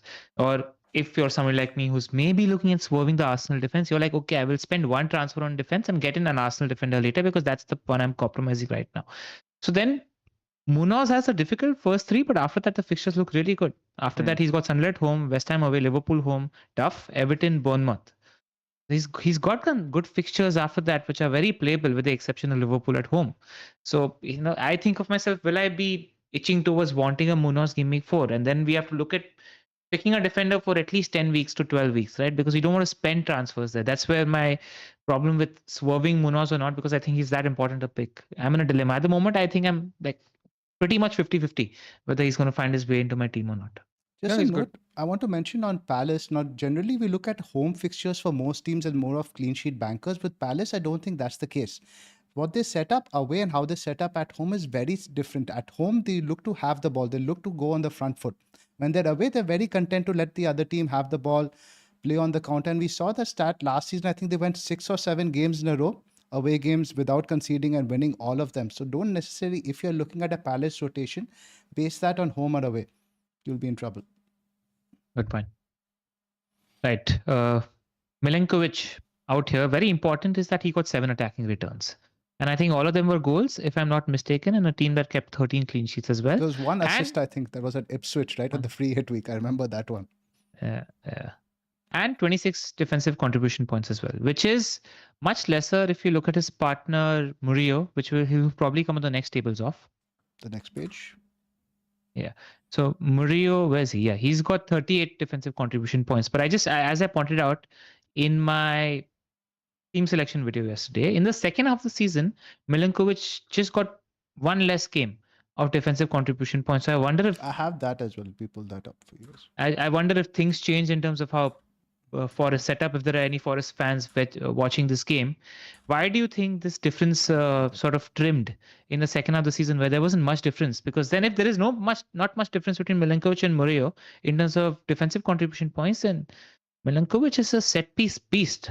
then I think you go for Milinkovic as a pick because a lot of people are ignoring a set piece threat at the moment They because of had the tougher fixtures in the period that you're talking about. So remember, like people wanted Chris Wood until game week 29 and then didn't want Chris Wood for the end because their fixtures were actually worse as well. Maybe that has something to do with it, or maybe it's This just one one is of off. those things. Yeah, found it. Yeah, he played one game less. Milinkovic had 22 DEFCON points and Murillo had 24 DEFCON points as well. So there's not much in it. But maybe it's a difficult fixture thing where Or maybe there are they were just more. a bit tired. They were a bit more under the cosh. I remember in the second half of the season that played into it. Exactly. That's why I also read that's the note that I had at the top of the season in terms of don't be stuck on last season's data alone because systems change. A small change like you sit as the center back on the front post during a set piece defense leads to a difference of 3 clearances also, right? So, those things also could matter, which we can't pay too much attention to. Any other names over here we want to highlight in terms of attacking returns? Van Dijk, as you can see there. Collins is very interesting because he got 9 attacking returns. 9 attacking returns. That surprised me. But what this tells me is that Frank is very good at orchestrating set pieces. And if there's a Spurs centre back capable of playing the Collins role, look at his DEFCON points. Has to be 32. Romero, right? Yeah, that was Very, my point very- on Spurs, exactly. Yeah, very, very high. So that's just interesting. Cucurella, not many DEFCON points, but 7 attacking returns. That stands out. Between Anna and Neko Williams So the next did page. get more defensive contribution points. So that's something to note. And also, he was the more attacking of the defender towards the second half of the season. Yes, talking about Unicorn, there's one that stands out right at the bottom of this table, which is Robinson. Decent defense, kept only 5 clean sheets, but he's very good for attacking returns, 10 attacking returns last season. And he got 22 defensive contribution points as well. So amongst the wingbacks that feature in a healthy way, who get defensive contribution points, Robinson is right up there with 22 as well. There are also so many good defenders this year, man. Especially with the raised floor, right? I mean, I'm just thinking if we just play 5 at the back, man. People are playing Liffey or whatever, man. Come on. Like, you got so many good guys who can score 10, 15 points any game. They got Jack Russ. I will not take the Liffey hit. I mean, I don't know. Like, you can have him, but don't play. Like, No, he don't can try to be play him, of course. He's second my bench, basically. third Play sub. 4 at the back. Play 5 at the back. Anything else from this table, guys? Anybody else stands out? Mikolenko, I'm looking in terms of attacking returns, is only 4, but he was much more advanced. I remember than under Moyes rather than he was under Daesh. I think at 5.0 he is an interesting one as well. We've all been talking about Tarkovsky and Braithwaite. Yep. O'Brien might actually start the season because there's problems with the injuries at centre back for Tarkowski and Braithwaite. So keep an eye on that at the moment. It looks a lot more long term for. Actually, I'm not sure I remember, but just keep an eye out on the injuries there. Robinson is interesting. Yeah, it's a forgotten guy from last season. Remember the start of the season, he used to get an assist and bonus points every single game. His assist was like a 5-point assist also. Remember, plus we used to have that conversation Yeah, so but many he times. got quite lucky. Like, his XA was quite I low. remember Like, do you remember the West Ham double assist? yeah. He did overperform a lot on his XA. Like, again, I think these are the conversations we need to have, and we need to do more work on Robinson versus Anderson. 0.5 difference. One is boring, but gets more DEFCON points. One has attacking return. Munoz versus Lacroix. Same thing. Like, Lacroix gets DEFCON points on 50% of the games. Like, it's ridiculous. Of course, clean sheet is the same because they play for the same team. So it's basically just attacking returns versus your DEFCON potential. And these are conversations. 0.5 matters, at this stage of the season. Like, if you go, Munoz and Robinson, I go Anderson and Lacroix, it's a lot more boring. But I save $1 million. Like, that's a lot of money in attack that I can put. And in die can become Eze. Let's have those conversations because I think there are touch points for people, everybody that's building their draft. Where do you want to start? Munoz, Lacroix? Yeah, let's do that. Zoff, what do you think? I think in a rotation, I don't mind Lacroix, but if you're looking for somebody to play every week, it's Munoz. I think he just offers that ceiling. He's the highest ceiling defender in the game. Nouri might eclipse him this season, but there's no defender you could tell me has more 15-point potential any week than Danny Munoz. I'm with you on that. Only thing is, I do buy the point that if Eze is leaving, it doesn't only affect their defensive potential, but it affects his potential to get goals and assists as well. So I do buy that thing. So if SA goes, maybe saving the money might be a more useful In thing. which case, why not just go Richards? I don't think the difference between Richards and Lacroix is that much, right, in terms of CBIT. No, I'll have a but look. And I'm on the Lacroix is page. I really mean, Richards didn't play every game, right? That's why it's difficult to compare. And also, it But depends if if Guehi leaves, who plays that role. So generally, the sweeper role, the guy who plays as the most reserve centre back, he's the one who generally gets the most CBIT. That's what we've seen. correct. I mean, So Lacroix Mhm. started 35. He had 35 appearances, 35 starts. He got 7 DC points in 17 games. That's 50% hit rate, pretty much. And Richards started 22 games and hit DC points in 8 games. Maybe like 40%. So not too much of a difference if you Should I want to pull save up the Baker's money as table? well. I think Baker's table is the one that has the bonus and stuff. It helps us contextualize that stuff over here. I think this one lets you talk about Lacroix a little bit in terms of the CBIT, like you mentioned, 49% is where he hit, which is very close to Murillo. We are all bigging up Murillo. He's at 53%. That's pretty much on level with the Everton guys. Yeah. And Richards wasn't less. I just want to mention that. 40%, not too less. One thing though, I was looking at the second half of the table, and Lacroix was top for NPXG, I reckon. So he's a pretty substantial set piece threat that people might not realize, because I remember a stat where he was the biggest underperformer for XG in the second half of the season amongst defenders as well. So he's accumulated all this set piece threat and never found a goal. So that's something to add, which people might not be. Sleeper pick that Prasmas, I don't think stumbled upon, looked into. No, he's in my draft. It's already Yeah. pre-recorded, so I have nothing to hide. Yeah. Another name you mentioned, Let me just- Anderson, very favorable on this table as well with 44%. Where's Robinson here? Let's look at Robinson. Robinson at 32%. Exactly. But way more 10 returns, attacking returns last season as well. So that's the give and take that you make. I think because of budget constraints, right? You will have to pick the cheaper pick in one place and pick the more robust or attacking option in the other place. So if you're talking about a combination where it's Munoz plus Anderson or Robinson plus Lacroix or Richards, I prefer the one with Munoz, because Anderson is a much more robust pick in a rotation, in my opinion, whereas Munoz is more permo play than an Anton Robinson is. So maybe that answers the question. Should we talk about the Forest defenders over here? Yes, because we need to talk about whether you go cells, whether you go 5.5. If you're going 5.5, you go which one? If you're going 5.0, you go which one as well. So all of those are interesting conversations to have. Where are you guys at? Plus, your thoughts? In terms of Nottingham Forest, I like the centre backs. I don't like Cells as much because I think there's other replaceable keepers. Maybe not as good, because with Cells you're thinking of Forest first half of the season, whereas my view of Forest is also that second half there was a decline. So is he nailed on 5 million? Like, fixtures are good, so I get it. I don't think he's a bad pick, but I think to take on Cells, I can have 4.5 keepers, and I don't think I lose too much if I can get a good rotation there. So then I get into, do I get into a 5.5 million centre back, or I get into Neco Williams? And either are fine. Like, I think there's higher potential for CBITs with the centre backs. But again, if budget is an issue, then, Neco Williams is fine as well. Let's talk about the more expensive duo. And I think it's a classic case of more goal threat with Milenkovic. But like we saw, the DC are up there in that part of the season. I'll just go forward now, now to Baker's chart where he mentioned over here. Now, this illustrates the bonus points. Now, Milenkovic got only 2 bonus points all of last season. And now we know that Cells is going to get the additional BPS for save inside the box. So his contention for bonus is also going to go up. And with these guys, always he's +2, +3. That's the difference sometimes between 0 bonus points or 3 bonus points. So what we can see over here, even though he might fare well for DC, Milenkovic is always going to be, I think, significantly behind the rest in terms of bonus points. But he balances that out with the significant goal threat we see. 4 goals is a significant number. So, Pras, in which case, what do you weigh more? What do you think is a more repeatable action? These DEFCONs and bonus, or a goal? DEFCON and bonus. But over a period, of course, if I was to buy in draft, I can say, okay, he will score 3 goals. The same discussion we were having with Gabriel. But repeatable, yeah, of course, clean sheet potential in good fixtures is more repeatable because they're good fixtures. So over 3 good fixtures, you can expect 1.5 clean sheets. So over 6 good fixtures, you can expect 3 clean sheets. So something like that.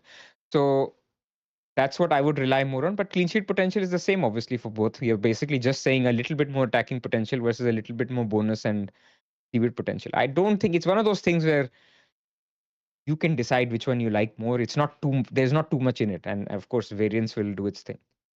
But I'm still going to ask you By for the which way, one did you prefer? as serendipity would have it, Lacroix scored 6 minutes ago in a Crystal Palace friendly while we were just talking about his XG underperformance, and I was looking at the season data as well. 1, 2, 3, 4. He was 5th for non-penalty XG amongst defenders the entire season last year. So very substantial. And just to give you we've locked context, in 4 Lacroix, picks then: Gabriel, Van Dijk, Lacroix, and Murillo or Milenkovic.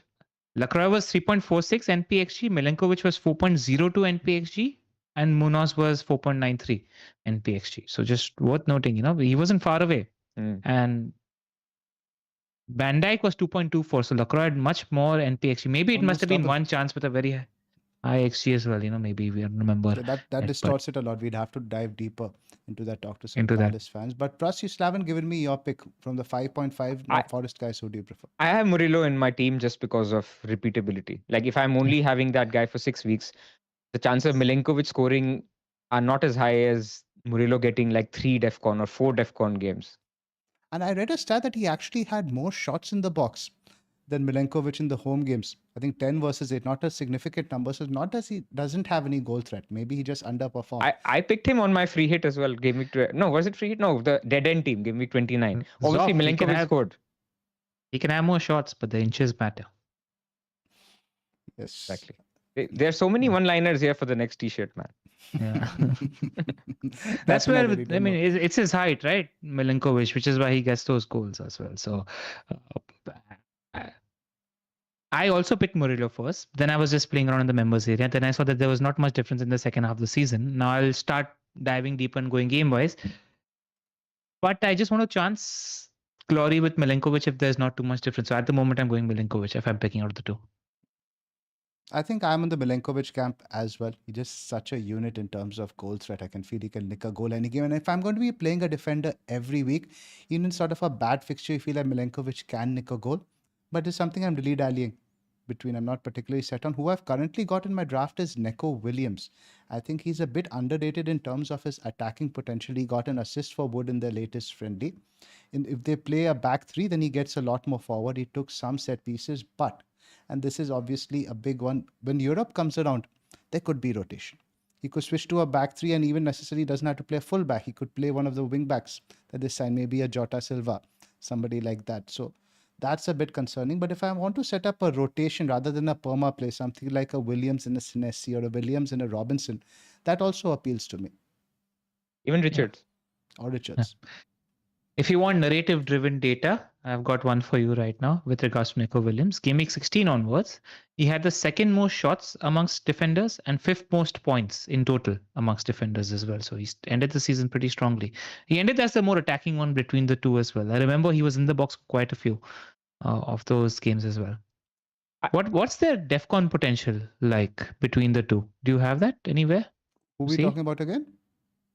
The two Forest guys. We had this CBIT per 90 data that you had sent me. Let's have a look in there. I'm having a look at the DC tables as well. Yeah, this is the ones in terms of per 90. Milenkovic, we are looking at around 8.38. We're looking at Murillo 10.6. No, not the centre backs. Centre backs we already compared, but I'm just comparing Williams and Enna. Oh, Williams is far ahead. Williams is far ahead. I remember Baker telling 18 DEFCON points versus Enna has 8 DEFCON points. So Enna just got it on 4 occasions. Williams got it on 9 occasions, and he's got greater attacking potential as well. So if you're picking one of the two 5.0s, it's pretty clear that Neco Williams is the pick. And also Moreno is at Villa now. So there's actually Neco is good. He's good. In fact, question is it's a question. There's a question in the chat: Lacroix versus Neco Williams. Like, if you had to start one, who would you pick? Fixture dependent. If you've not picked a Forest defender, definitely Williams, in my opinion, just because the fixtures are far greater at the start of the season. Yeah, but Zoff is right. I think it's a rotation. Like, you need to work out when you play them. Like game week 1, Lacroix is away to Chelsea. Again, with CBIT, okay, he has potential. In fact, I low-key think that could be a banana skin game for Chelsea. It is. So there is not much in between those two guys. Yeah. That's why I was asking you guys in the chat as well, in general, about you need to worry about if you're going with some of the picks, and especially Munoz. Game week 4 is his best fixture, which is Sunderland at home, but it's also the first fixture after the international break as well. So, do you need to worry about minutes or his fitness or will he play, etc. as well? Uh, for you to judge, he was played every single game last year, but just something to add as a touch point. He's not been rested yet after an international break, but he has mentioned, this guy Glasner, that he was leggy sometimes. I think he was subbed off a little bit earlier also. Performances level naturally dipped after traveling to Colombia and back. Yeah. Anything on this chart that you guys would like to highlight? Porro. Let's not forget about Porro. Like Spurs, we've talked about good fixtures. If he becomes attacking, right, taking corners, like I know we hated him last year, but that's because of the way they played. But the year before, I mean, Zoff will remember it very well, that his potential is very high. So as we are putting Munoz in the price bracket of 5.5 with huge potential, maybe not as much CBIT, but attacking threat, let's remember that Porro is also not too bad. Now, he was nerfed with the BPS changes because, every time they conceded, he used to get negative BPS. But the year before, if you remember, he used to get bonus points out of just crossing the ball so many times. So I'm also interested in seeing him because I have not forgotten about the minutes monster wing backs, and they're not many that will play every single game. But and Munoz is of course the king of that. But I think Porro is another one. There's a lot to If learn. you think that on this podcast, like Zoff said, there's so much to learn in terms of what Liverpool are going to do, what Arsenal are going to do, what Spurs are going to do. We've got creators, journalists lined up for every single team towards the last 10 days as well. So make sure you have the notification button on. Have like and subscribe. Baker's going to come here and help us with some Spurs chat as well. We've got Josh Williams, who was amazing for Liverpool last year as well, who's joining as well. Why don't you guys tell the people, put in a nice like and subscribe plug? Zoff. Right, guys, thanks for all the support you've shown us during preseason. We're at 30, we crossed the 38K subscriber mark. We're hoping to hit that 40K. New content coming every few days. Process video lined up for Thursday. We'll be getting FPL Raptor on very soon for a special episode of Scrambled Eggs. Eggs any way you like them. There'll be Raptor and me on that. That should be a fun one. And more. Anybody else you guys would like to see on the channel, let us know. Okay. Right. Let's look at some of the other charts, guys. Let's highlight the Van Dijk one because I think this one is really relevant. This is from 11FI. The top right quadrant is where we look for the unicorns. And like you see, Van Dijk is really in a league of his own. The only one that potentially gets there are maybe Murillo and Chalobah, but not much else because you look at the guys below that, Ben White, Timber, Robertson, Kirkes, Akanji. Not really pickable. On the left, Yeah. maybe you have your Brathwaite, Tarkowski, Lacroix. Those are guys we're talking about. Defenses aren't good, but again, those are the C-bit monsters. Yeah, so that's why Lacroix, Tarkowski, Murillo, and even Chalobah has gained so much interest because of decent CBIT per 90 potential. And if they start keeping a little more cleans, they'll join Van Dijk on the unicorn chart. And this one just highlights C-bit per match. Generally, we look at teams who don't have possession. That's where you're looking at. But again, you look at the teams like Leicester, Ipswich. These are generally going to be the poorer teams. So it's necessary to find a balance between team strength and these C-bits. Don't go too hardcore into just C-bit monsters. There's a little bit to be said about playstyle here too, in my opinion, because Forest and Everton are two of the deeper blocks deployed in the league at the moment. Whereas if you look at Brighton, Spurs from last year, Fulham, they're slightly more mid block and high press driven compared to deeper blocks at Forest and Everton as well. So you need to start thinking a little bit about playstyle as well. And as you can see, the bottom 5 teams are the teams best capable of keeping possession, which is why their CBIT per match is lower compared to the teams on the top. Yes, A comment in the chat actually, Bournemouth are not too bad here. Like a lot of people are not getting Bournemouth because either bench boost or whatever. Game week 1 is away to Liverpool. And also personnel change, no, Pras. I think that's what keeping Yeah. me away from Bournemouth primarily. New Good manager goalkeeper. though. He'll figure it Good out. Like yes. the manager knows how to set up. So yes, we can be negatively surprised like we were with Palace early on last season. But I think there is potential there, and there could be some gems like James Hill that Terror Edits has pointed out. The Nessie has potential as well. So there could be some gems, but with them, the issue is they could sign a centre back before the transfer window closes, and then you don't know where the minutes are. So that's basically a little bit of a question mark. But I also want to say that Hodgson was generational and he did really well. But before that, Zabarny and Senesi were steady for a very long period of time. So in terms of turnaround and things changing, actually a centre back pairing is used to playing with each other for a very long time, and their midfield and front hasn't changed that much. So there isn't as much turnaround as you think that has happened at a club like Bournemouth, and they've got decent fixtures too, except for game week 1. That's the problem. People are getting scared by game week 1 because if you bench him or don't bench boost in game week 1 or just say screw it game week 1, the fixtures after are very decent. Yeah. They've got Wolves at home, Spurs, Brighton at home, Newcastle, Leeds, Fulham, Crystal Palace, Forest. Decent fixtures. There's no problem with those fixtures. And if I'm thinking about an Iraola team, I want to get players from his team at the start of the season. It's like Klopp. His players run and run and run and run, and then you will see a dip towards the end of the season because they're exhausted and tired. So good picks in the first half of the season, in my opinion. Yeah. Agreed. Anything else you guys want to highlight in terms of data? I have some images here from FPL Sui I also would like to highlight in terms of your fullbacks against opposition. LR, anything you'd like to talk us through here? Just for the teams that are lower placed, this is the fixture thing that gets slightly nervous. Look at Van Bissaka. He got 12 defensive contribution points. 8 of them came in against the top 10. 4 came in against the bottom 10. Williams was different. I don't know if you can read much into that sort of behavior, but Munoz stood out to me where he got 10 defensive contribution points against the top 10 and 4 defensive contribution points against the bottom 10. So while the fixture difficulty is tougher for some of these teams, it might be a thing that their potential to hit 2 points for DC is also higher in the tougher fixtures, which strengthens the case of somebody like Munoz being a perma play. Plus, anything to That's add? all. No, I just think it's basically we have now understood this that the floor is higher for all defenders. Like gone are the days that defenders score 1 point or 2 pointers. Like it'll be more common, not more common, but a lot more viable to see defenders just get random 3 pointers. Like they conceded 2 goals, but they also got 2 defcon points or 4 pointers. Like this will be a lot more common. This is why bench boosting at any point could also work. Like you don't have to do game week 1. I've been saying this, like people have misunderstood my chip strategy to say you have to do it game week 1. You can do it in any of the weeks leading up to your wildcard 1, where you say Munoz is away to Chelsea and my keeper has a difficult fixture. Well, your keeper can get save points. Munoz can get defcon points or a clean sheet return. You can play the bench boost. As long as you have good 15 players, as long as you find a reasonable enough window, you can be flexible about it because the floor has just gone up for all defenders. What's interesting here? Go ahead. We'll take a pause from defense chat because I'm debating bench boost 1 versus bench boost 5 plus.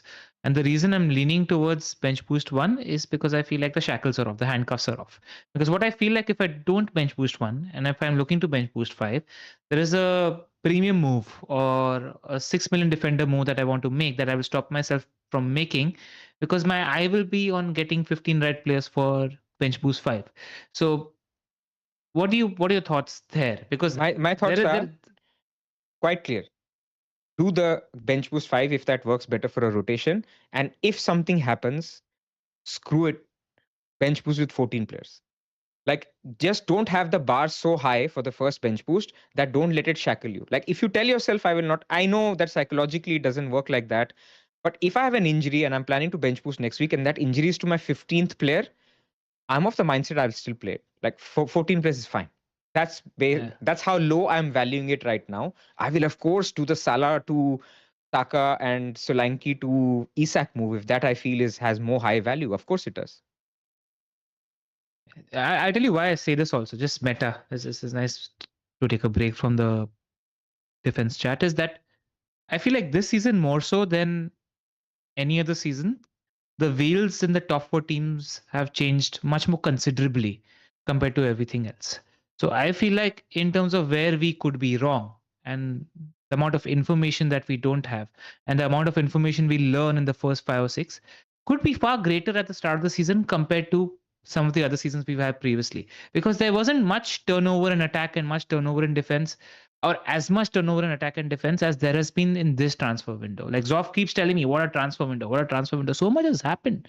There could be a world where we could be wrong about a lot of things. I mean, if you just think about Salah, Isak, and Woods, that is such an interesting conversation to have if all 3 are playing there and how dynamics change there as well. So That's why I feel like I want to just not worry about stupid chips and have an open mind towards wildcards and premium picks as I hear early you. as possible. I hear you. That's The counter to that though is tougher fixtures. Like Liverpool don't have great yeah. fixtures. Arsenal don't have great fixtures. Man City don't have great fixtures.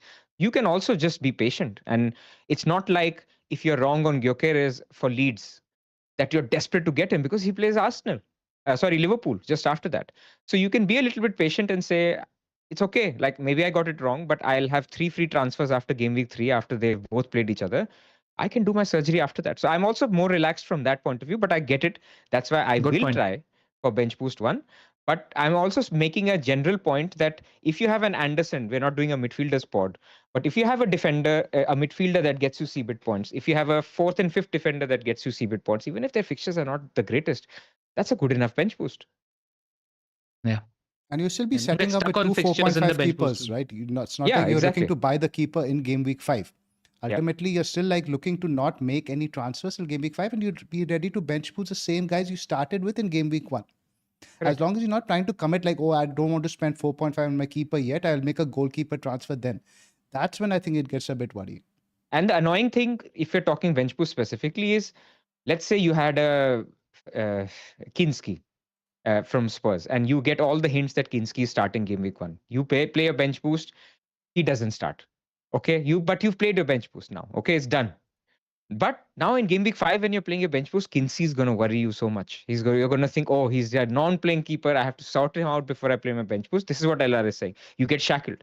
What I'm saying is ignore it then. If you have to really play it, then just assume that you played it anyway. I just think bench boost is such a trap this year. Such a trap. People will take -8s to take bench boost for 7 points of bench boost. Yeah, you're right. And why I'm saying it is because there is going to be so much leg shown in the first 5 weeks this year. We don't know so much. There's going to be so much information. It's going to come as a barrage. People are not going to realize at all, especially because two teams are not going to play preseason and are very relevant. City and Chelsea, very, very relevant. No preseason. You're going to see Marmoush players number 10 in all the games and he's getting a high percentage of goal share, and you want to just go there. Give me 4 or 5 as early as you can because you're losing out on points. I'm just giving make-believe scenarios, but there's going to be so many of them. Anyway, coming back to defense chat. So the point I Can't wait was for the making over premium here, pod what chat, I yeah, and noticed attack also, you chat. look at that, center backs, it's pretty much an even split. You see 52-47 compared to fullbacks. So for center backs, it doesn't seem like it matters much whether you're playing top 10 versus bottom 10. With fullbacks, you can understand. You're up against better quality wingers. You're playing the likes of Salah and very, very good attackers. So naturally, you rack up higher DC over there. But CBs is pretty much inelastic. Since you brought up the topic of the bench boost, shall we talk keepers a little bit? Because this is the biggest problem for me when I'm building my game week 1 bench boost. Can I just show one chart, which is the Opta chart, the possession one? Basically, I don't think I loaded that one, plus. You haven't. Okay. So there is a chart by Opta, which basically does a plot of possession on the y-axis and CBIT points on the x-axis, and it is such a beautiful inverse correlation. So I think one point that I wanted to say is just have a think now when people think about clean sheet potential, when people think about attacking potential, now think about possession. So just in any fixture, think possession. If you think your defender is going to have, or the team that your defender plays for will have less possession, then that is basically more correlated towards higher defensive contribution points. So it's a little you mail that chart. It might be there. Let me have a look. Yeah. But I've made the point now, so I guess it's fine. I've made the point, but just in case people want to see the visual, that's all. All right, before we move to keepers, let's just touch upon picks that we like at each prices. So we've done 6 million. We've broadly covered it. 5.5 million. I have the table in front of me now. Now forget charts for a while, and just let's vibe on FPL. So any 5.5 price picks that you guys like that we might not have covered? Any at all? We've covered City, we've covered Arsenal, we've covered Chelsea. Let's do a ranking also, I think, of our top 2 picks in each bracket. So 6 million. Let's do top 2. Van Dijk, Gabriel, I think, over Nouri. Van Dijk, Gabriel. Van Dijk, then Gabriel. Yeah. Nouri has potential. Van Dijk and I also think if you were thinking of not a very deep wildcard like game week 13, but like let's say game week 8, 9, 10 as a wildcard, you could take the chance of swerving Arsenal if you felt like. Like it's something you can take on if you want to spend more in attack. That's all. Now, moving on to 5.5. I'm guessing the Forest duo above Munoz. No, I think Munoz is better. Trust, do you After agree? this conversation, right? Look, it's a bread and butter.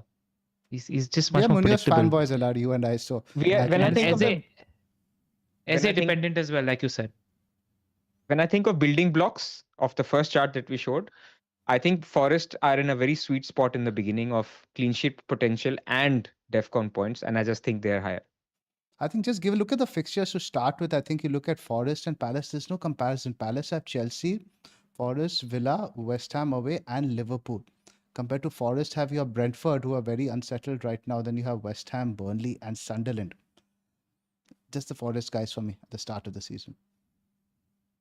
All right. Question to you guys. Underappreciated because they are injured. But let's say on the weekend for David Moyes says both my centre backs are fit and we're looking good. Everton have good fixtures at the start of the season and are DEFCON monsters.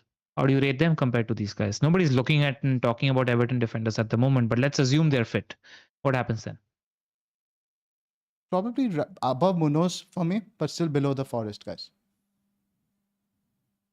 Because Tarkovsky, you have to keep remembering his head is massive. He also has that big goal threat. Fair shot. And anybody interested in a 5.5 million City centre back? Ruben Dias? Nah. Randomly, he No. can just pay Akanji, Stones. When everyone's fit, it's a bit of a minefield. And we just no don't- DEFCON. No DEFCON, very minimal goal threat. All right, let's come to the 5.0s then. At all, any interest in the Chelsea guys, Chalobah, Colwill, Gusto? I do want to say keep a close eye on Gusto because if he's nailed on, he was incredibly attacking in that final as well. But we don't have that information. We won't get that information. And it'll change. Every single game around once the Champions League start, it could be maybe. I don't think he's going to play Reece James there as much. He's realized James doesn't have the legs anymore to get us forward. But in which case, he can easily play Kukurea bombing forward and Reece James as a sitter. In that sense. With Chelsea, I think it's Colwill or bust, or maybe Kukurea, obviously. But I don't think No Kukurea. Chalobah? No, too risky. After game week 3, you just don't know what's going to happen. Like I just don't Alright. know, man. Like Chalobah versus Richards versus whatever. Like, you're losing minutes for how much What? more clean sheet potential? Like, Yeah. so And we saw it. It isn't even that great because the fixtures are not short fixtures for clean sheets. Yeah. So that's also there. the patience for Um, minutes risks players has just gone down to negative levels. Like it was already low last year. Hmm. I'm just not interested, man. This other All chart right. I'm gonna put. Same reason why you ignore Bradley because Frimpong exists. And same reason you ignore Yes. Frimpong. Any other 5.0 players you all like? I don't think the United picks are at 5.0 because I think there are good picks at 4.5 if you want to go for United defense. Newcastle we won't touch at the start of the season. We already discussed the Forest picks. Okay, now 4.5. Just talk about your best 4.5 defenders. I'm not going to go through the list. There's 4.5 defenders that are on your watch list because a lot of people are looking. Top of my watch list, Wan-Bissaka. He featured 8 attacking returns last year, which is underrated. Also in preseason, they are playing a 3 at the back with 2 wing backs. So both Wan-Bissaka and Diouf on the other side are very, very attacking. He's decent on defensive contribution points as well. And West Ham have decent fixtures at the start of the season. I think Potter will be better game week season 2 compared to season 1. He's had his acclimatization period. And he's just more of a system manager where the players understand what he's up to. The more time they spent with the manager like Potter as well. So Wan-Bissaka is somebody who I have and I'm liking in the 4.5 million bracket. Pras, want to talk about your boy at 4.5 million? I want to dial down the Konza hype actually because he's not that great for DEFCON points. So people are misconstruing my love for Konza as like he's like amazing. He's actually not benefited. It's a net loss for him. These changes in terms of what has happened. Now there are some extra bonus for goal line clearances, and he was the highest last season. But those are not repeatable actions.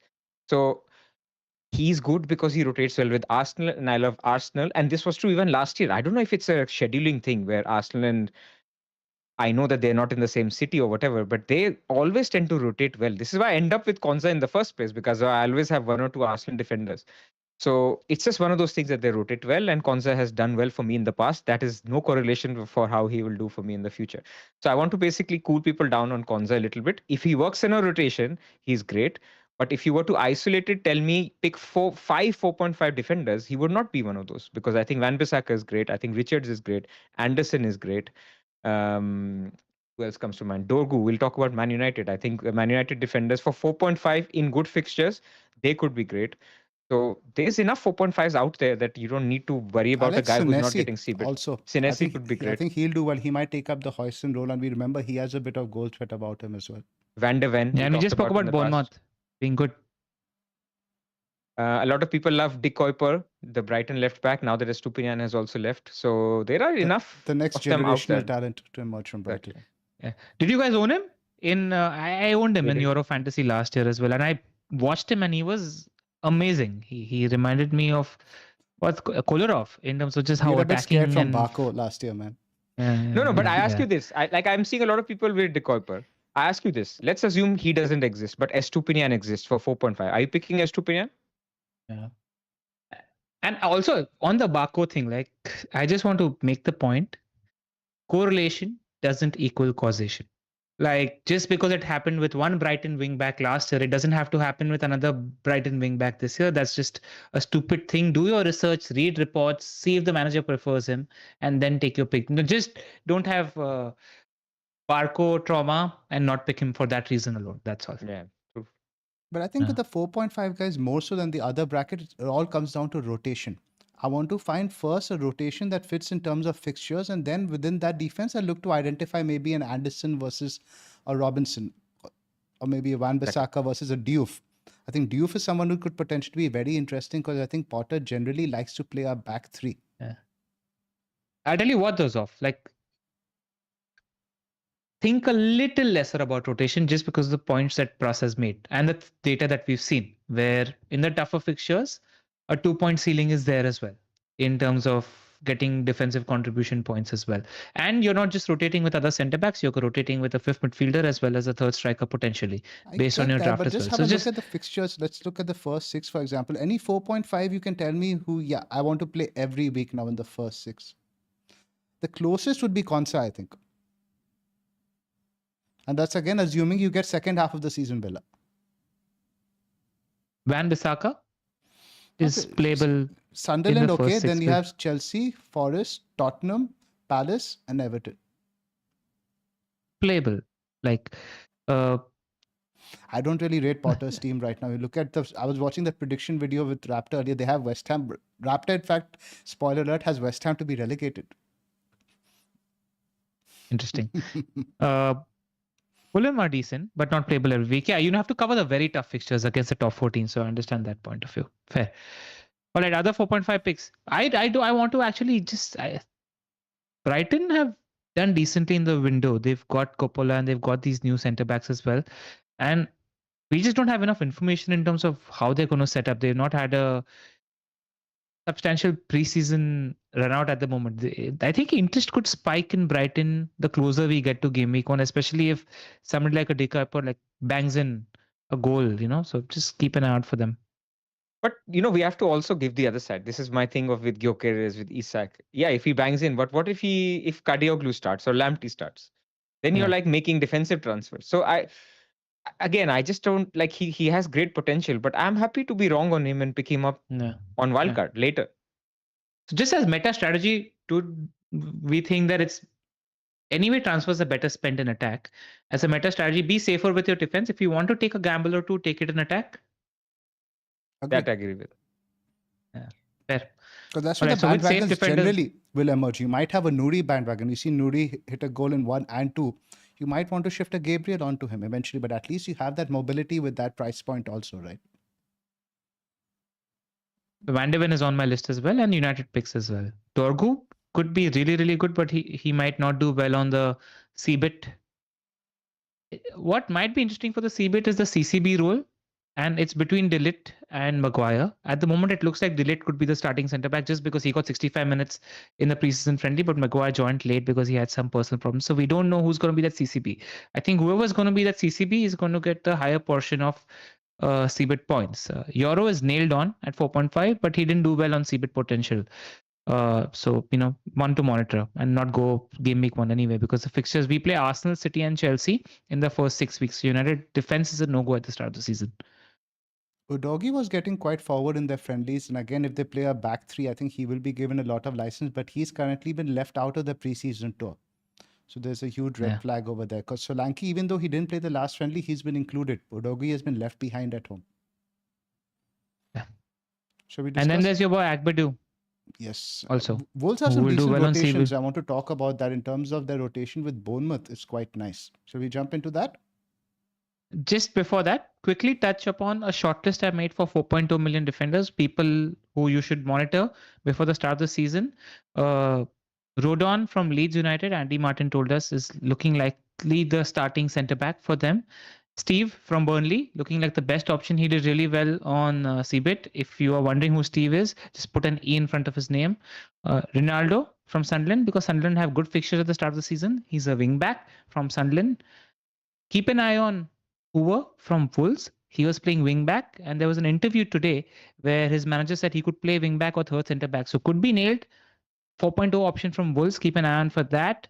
There's Aaron Hickey from Brentford, but there's too much question marks around who might play wing back now that Rico Lewis is also fit and Lewis Potter is there.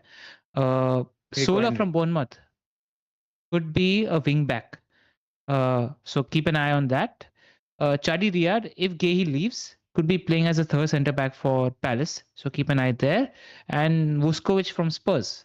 He's this 6'3", 6'4" young centre back that Spurs got that has played really well in preseason. We could have a 4.0 option in Spurs. None of them are nailed except for the promoted team guys. These should just be on your watch list before your Game Week 1 team. That's all. Let's just touch upon the promoted teams for a second. I know not many of us are keen to invest now. Generally, when a team comes up from the championship, what style of play do you think is the most conducive to getting results in the Premier League, Bros? Over the last 2 seasons, there is no blueprint for us to go by. Look, they're competitive teams. I think a lot of predicted models and, they say Leeds is one of those teams that should do well. And it requires you to hold possession, is to be strong in defense, but also put the ball in the back of the net. That's why they're in for, I think, this guy Paxia, which they have now lost out to, but also they're the looking at... goalkeeper has just been added also as well. Darlow Dream is dead. 4.5 new goalkeeper for Leeds. So basically, I think it's a good team and they have some potential, but there is no blueprint that if you play this way, then you do well. Like we've seen Burnley, right? Great in the championship. They came, people said, are they going to be great in defense? Fizzled out. Ipswich, so attacking last season in the championship, came to the Premier League, not the same attacking threat. So you just have to almost have a new identity, and maybe what Sunderland are doing is just throw a lot of new players and see if they click and gel in the league. Maybe that's something that works. But genuinely speaking, putting rivalry aside, I think Leeds genuinely are a good team this year. If things click, if they're able to make a couple of signings, they've been struggling, but they have money to spend. If they spend on a good striker, I think they have a chance. So from what I've read now, Leeds, the way they work, they dominated games. They absolutely dominated the championship in terms of both goals scored and in terms of XGC. As Andy mentioned, they were significantly better than Burnley, and Burnley now have lost their first choice keeper in Trafford. Now, from what I remember of Scotty Parker, he not necessarily set up in a deep block. It was very much possession based.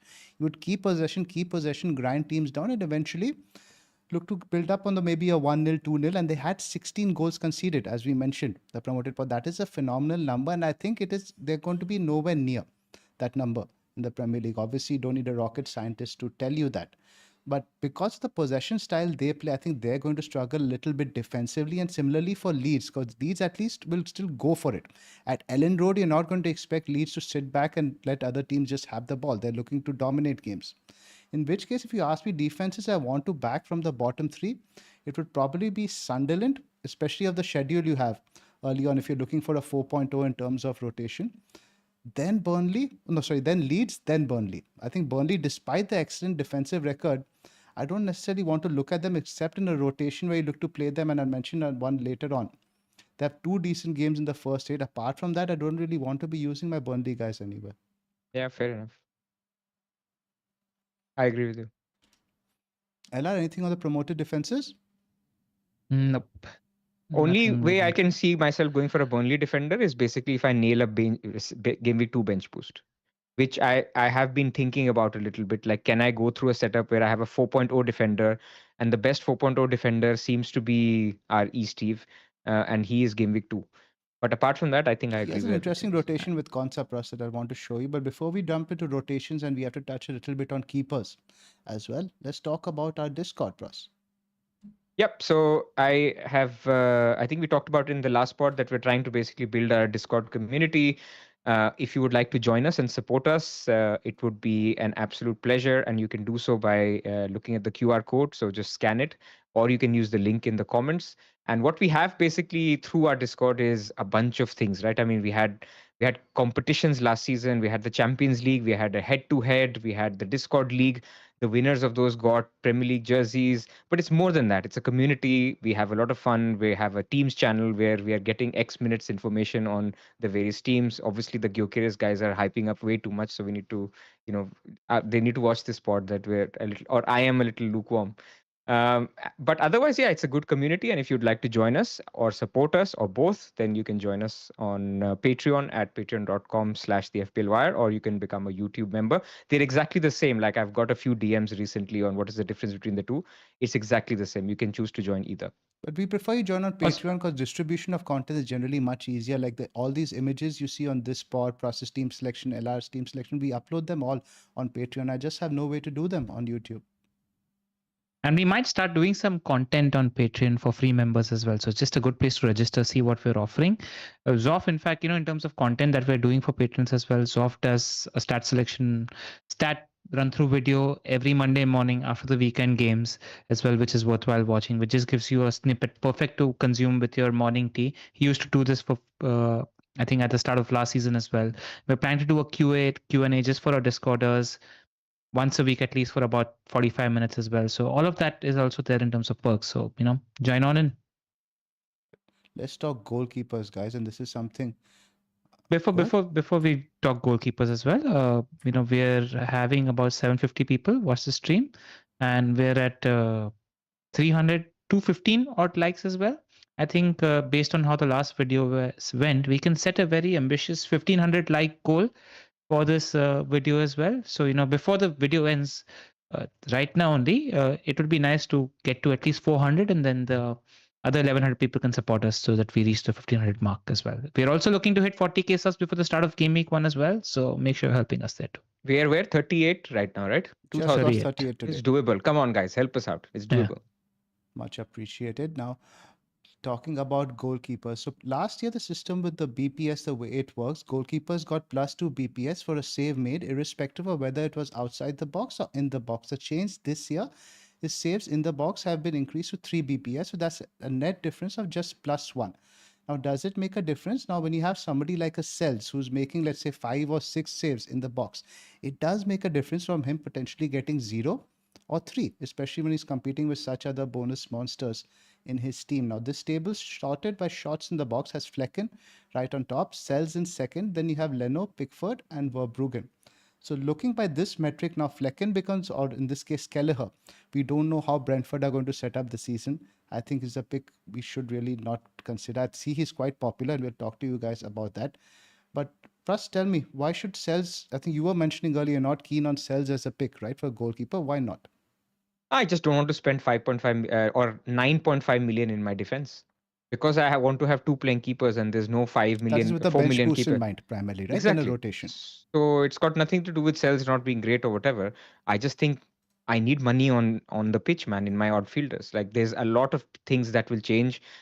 I might even want to sell Salah after game week 3 to get Isak, Gyökeres, Saka. Like, this landscape is changing so much. Putting a 5 million Cells and a 4.5 million goalkeeper as my sub just doesn't work, regardless of what the potential is. LR, where are you on keepers? I mean, so the primary difference is I might have a slightly shorter wildcard view compared to Pras. So I'm thinking it's okay spending it for 8-9 weeks compared to 13 weeks. So there is that difference where I want to maximize my points potential from my keeper in the first 7-8 weeks and then see where we are. So in that scenario, he's an okay pick, but if possible, I want to just pick 2 4.5s, because if you look at the goalkeeper table at the end of the season, there's about a 20-point difference between the top 10 keepers. So there's not much difference that happens. It's not a very high position to gain from, and with the rule changes, it's nerfed even a little more this year as well. So just pick 2 keepers that you think come from decent defenses. And out of the 4.5s, there are a few teams that I like, So if you're talking about Verbruggen, decent team, decent defensive setup, second season with the manager, could improve.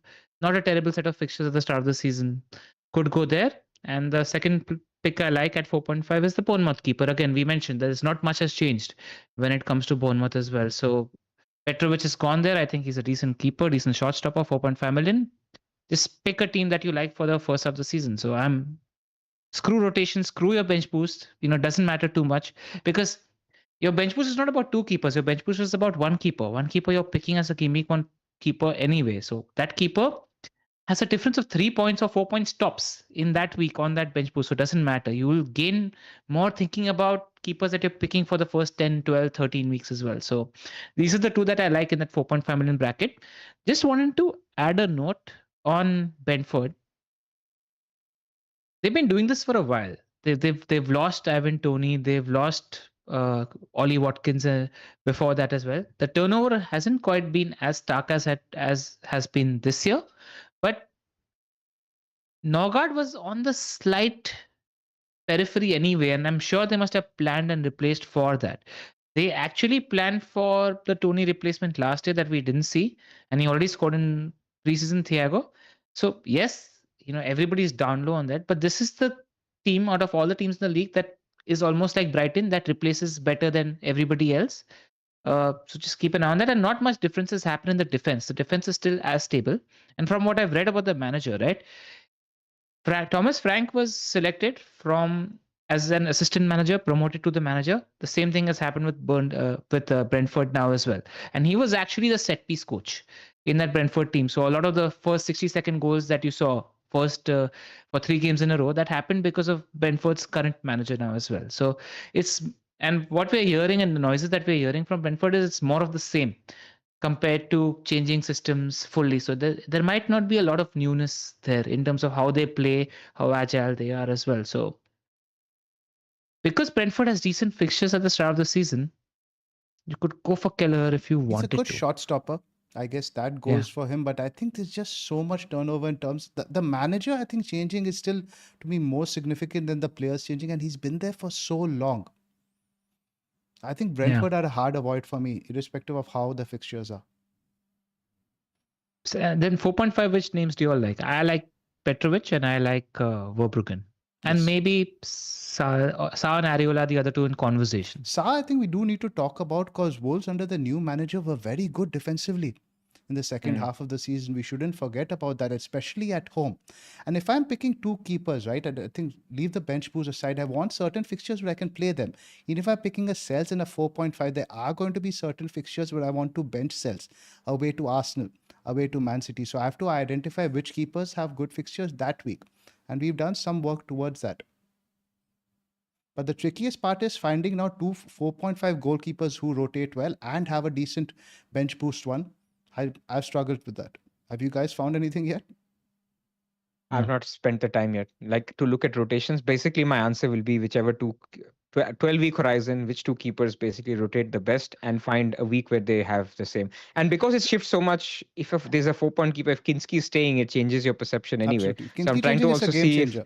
Exactly. So I've left that discussion.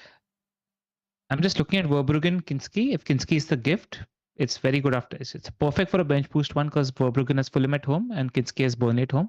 After that, you've got Everton away, Bournemouth home, West Ham away, Brighton away, Wolves at home, Wolves or Leeds away, Villa at home, Everton away, Leeds at home. So it's not too bad if you're looking at that team. Kinski and Sanchez also works beautifully. That one I've looked at. But Kinski has to play. Kinski is just a bit of a dream now, because Darlow is officially dead to us now. Yeah. So just wanted to highlight a couple of things as well. When it comes to the bonus points change that has happened, we gave you this table because you get earlier you used to get the same amount of points for shots made inside the box and outside the box.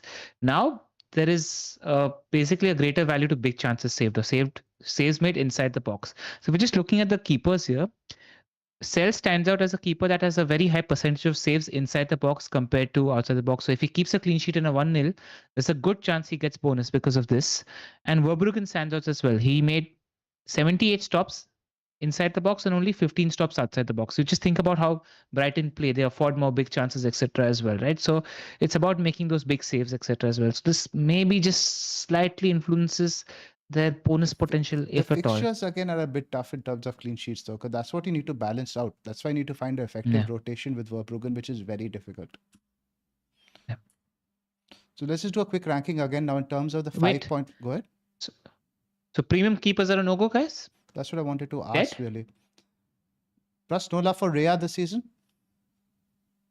Like 5.5 defenders are better than, Rhea plus a 4.5 defender is nowhere close to a 5.5 defender. Even a Tarkowski or a Nottingham Forest one, I'm not even talking about an Arsenal one, and a 4.5 keeper. I don't think it's close. And the argument is 4.5 keepers are better anyway.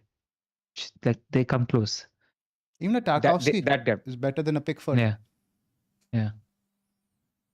But if There you were we to are. pick 5.5 premium of choice, Nobody. Why Ben enough. Savards just don't pick up? Pickford fans will get angry. So I think Pickford Yeah. has shown that he's capable. But again, if I'm spending that, I go Tarkowski. agree. 5.0 is where it's a little bit trickier. I think, like we mentioned, Sells and Sanchez are both good picks. The Emi Martinez situation at Villa is also one to monitor. There's a lot of talk about him leaving, but they signed a backup, I think, who's at 4.5. I think I forgot his name. Don't even remember. Something with B, maybe. But He's not even playing game week first 3 game weeks, right? No, Martinez is Even if he suspended for stays. game week 1, I think. That's it. Only? Wasn't it a No, straight first play? 4. First 4. Okay. First 3. He's available game week 4, and he's not coming to United. Laurie Witt will confirm that today in an article on The Athletic. I think, doesn't that make Villa defense also a little bit worse then? Something to keep in mind for the first 3. But again, other 5.0s I'm looking at, we're not looking at Pope, I think. Has Dean left, by the way? Aston Villa? No, Dean's still around. Somebody said he was done, if I'm not mistaken. Potentially. If So he because- is, then Matson is 4.5. Just something to keep an eye on. But Moreno is back there now. Yeah. No, Dean is there, man. Yeah, I saw. I was on the FPL page. I was just checking. So 5.0, I think, is a close shootout between Sells and Sanchez. Depends, I think, if you're going for a Forest guy, if you prefer the double up or not. In terms of potential for points, Sells' ceiling looks way higher than Sanchez. Yeah. It's between those two. For 12 game weeks, I disagree. For 6, I agree. For 6, absolutely. I'm looking at the short term right now. But you won't change your keeper until you wildcard. Yeah, You but have to plan for 12. But I still want the points first. I won't be patient and for the first 6 and be like, I'll wait, the points are coming. Yeah, I get it. I mean, I'm quite set on Sanchez. If I can find a 4.0 keeper, if not, I'll find 2 4.5 keepers. Like keepers, I'm not as Worried about. fast on, and I know they disappoint anyway. Right now, you've got 2 4.5s in your current draft? I've got Sanchez and Kinski. Okay. Cool. Anything Cool. else, guys? I think 4.5s you already discussed is Verbruggen, Petrovic. It's already fixture dependent. Any keepers that you all like at 4.5? I think Verbruggen, if I was to pick just one standalone, probably Verbruggen. But in terms of the rotation, I like Petrovic and Sa, which I'll share in this slide. Nice. Let's go to the rotation. That's a good rotation. I would be interested in that. So the one I was talking about with the 4.5 goalkeepers, again, game week 1 fixture is really bad. Wolves and Bournemouth, you have City and Liverpool. But then after that, Bournemouth, you get Wolves at home. Wolves, you get Everton, Brighton, Leeds, Fulham, Sunderland. It's very good after that. So again, not very good for game week 1. But then game week 5, you could potentially consider a bench boost. You have Leeds and Newcastle. Perhaps this over works here. for you if you're looking at BB2. BB2 for Wolves, I think away to Bournemouth, not great, but not too bad, of course. Yeah. Let's see. Lots to learn about teams. Like I want to see Bournemouth, Brentford and stuff. But they'll be enough. And if you're willing to spend a bit more on your keeper, that is willing to spend 9.5, Forest and Bournemouth's rotation is actually probably the best. You could also use something like a Neco Williams and a Senesi over here. And the thing with Forest and Bournemouth, right? I like to pick, when I'm picking a rotation, teams that are very lopsided in terms of being stronger at home defensively. Both Forest and Bournemouth are very, very good on their own patch, not so much away. So you're getting a lot of home fixtures over here. The only away fixture is game week 5, and that's Burnley. So something like a Neko and Senesi play one every week is very good. And in case one does get injured, you're still getting a good defense as a backup. This other one I was saying, plus Villa and Burnley. Again, you're only relying on the Burnley guy in game week 2, and game week 8, you're playing Konsa in game week 1, 3 to 7. Although the fixtures are actually pretty decent. There's not one fixture that's really bad, but again, we don't know which Villa will turn up, first half or second half. Correct. Yeah. This other one we were talking about, again, instead of Bournemouth, you could shove Anderson in there. Anderson, again, very good for your C-bit. Fulham, a strong defense. Forest, you play in those 4 out of those 6. This is nice because a lot of people are interested in Fulham. So Anderson covers the weaknesses in a lot of people are interested in Forest. So Anderson covers the weaknesses for Forest well.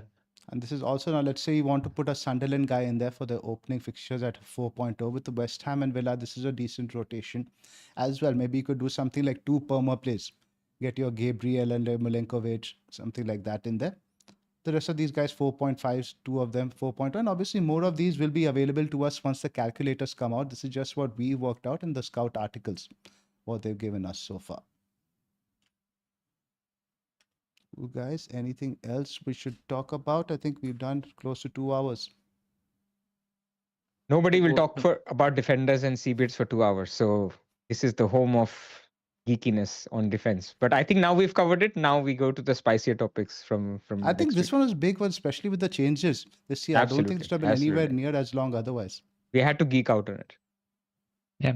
And the main point that we made in the geeking out is that it's an adjustment. Pay like 10-15% attention to the C-bit points. Talk about clean sheets and attacking potential more. Completely agree. Cool. That's it, boys. Any last words? Any thoughts? Where are you at, Zoff? Okay, cool. Just a couple of quick fire FPL questions. Anybody nailed on in your team? Game week 1?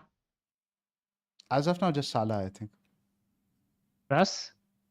Van Dijk. I mean, if you're only naming one name. No, but I like the fact that you didn't name Salah, which is interesting. Salah is not locked. You'll see I've already recorded. Salah is not locked. Yeah.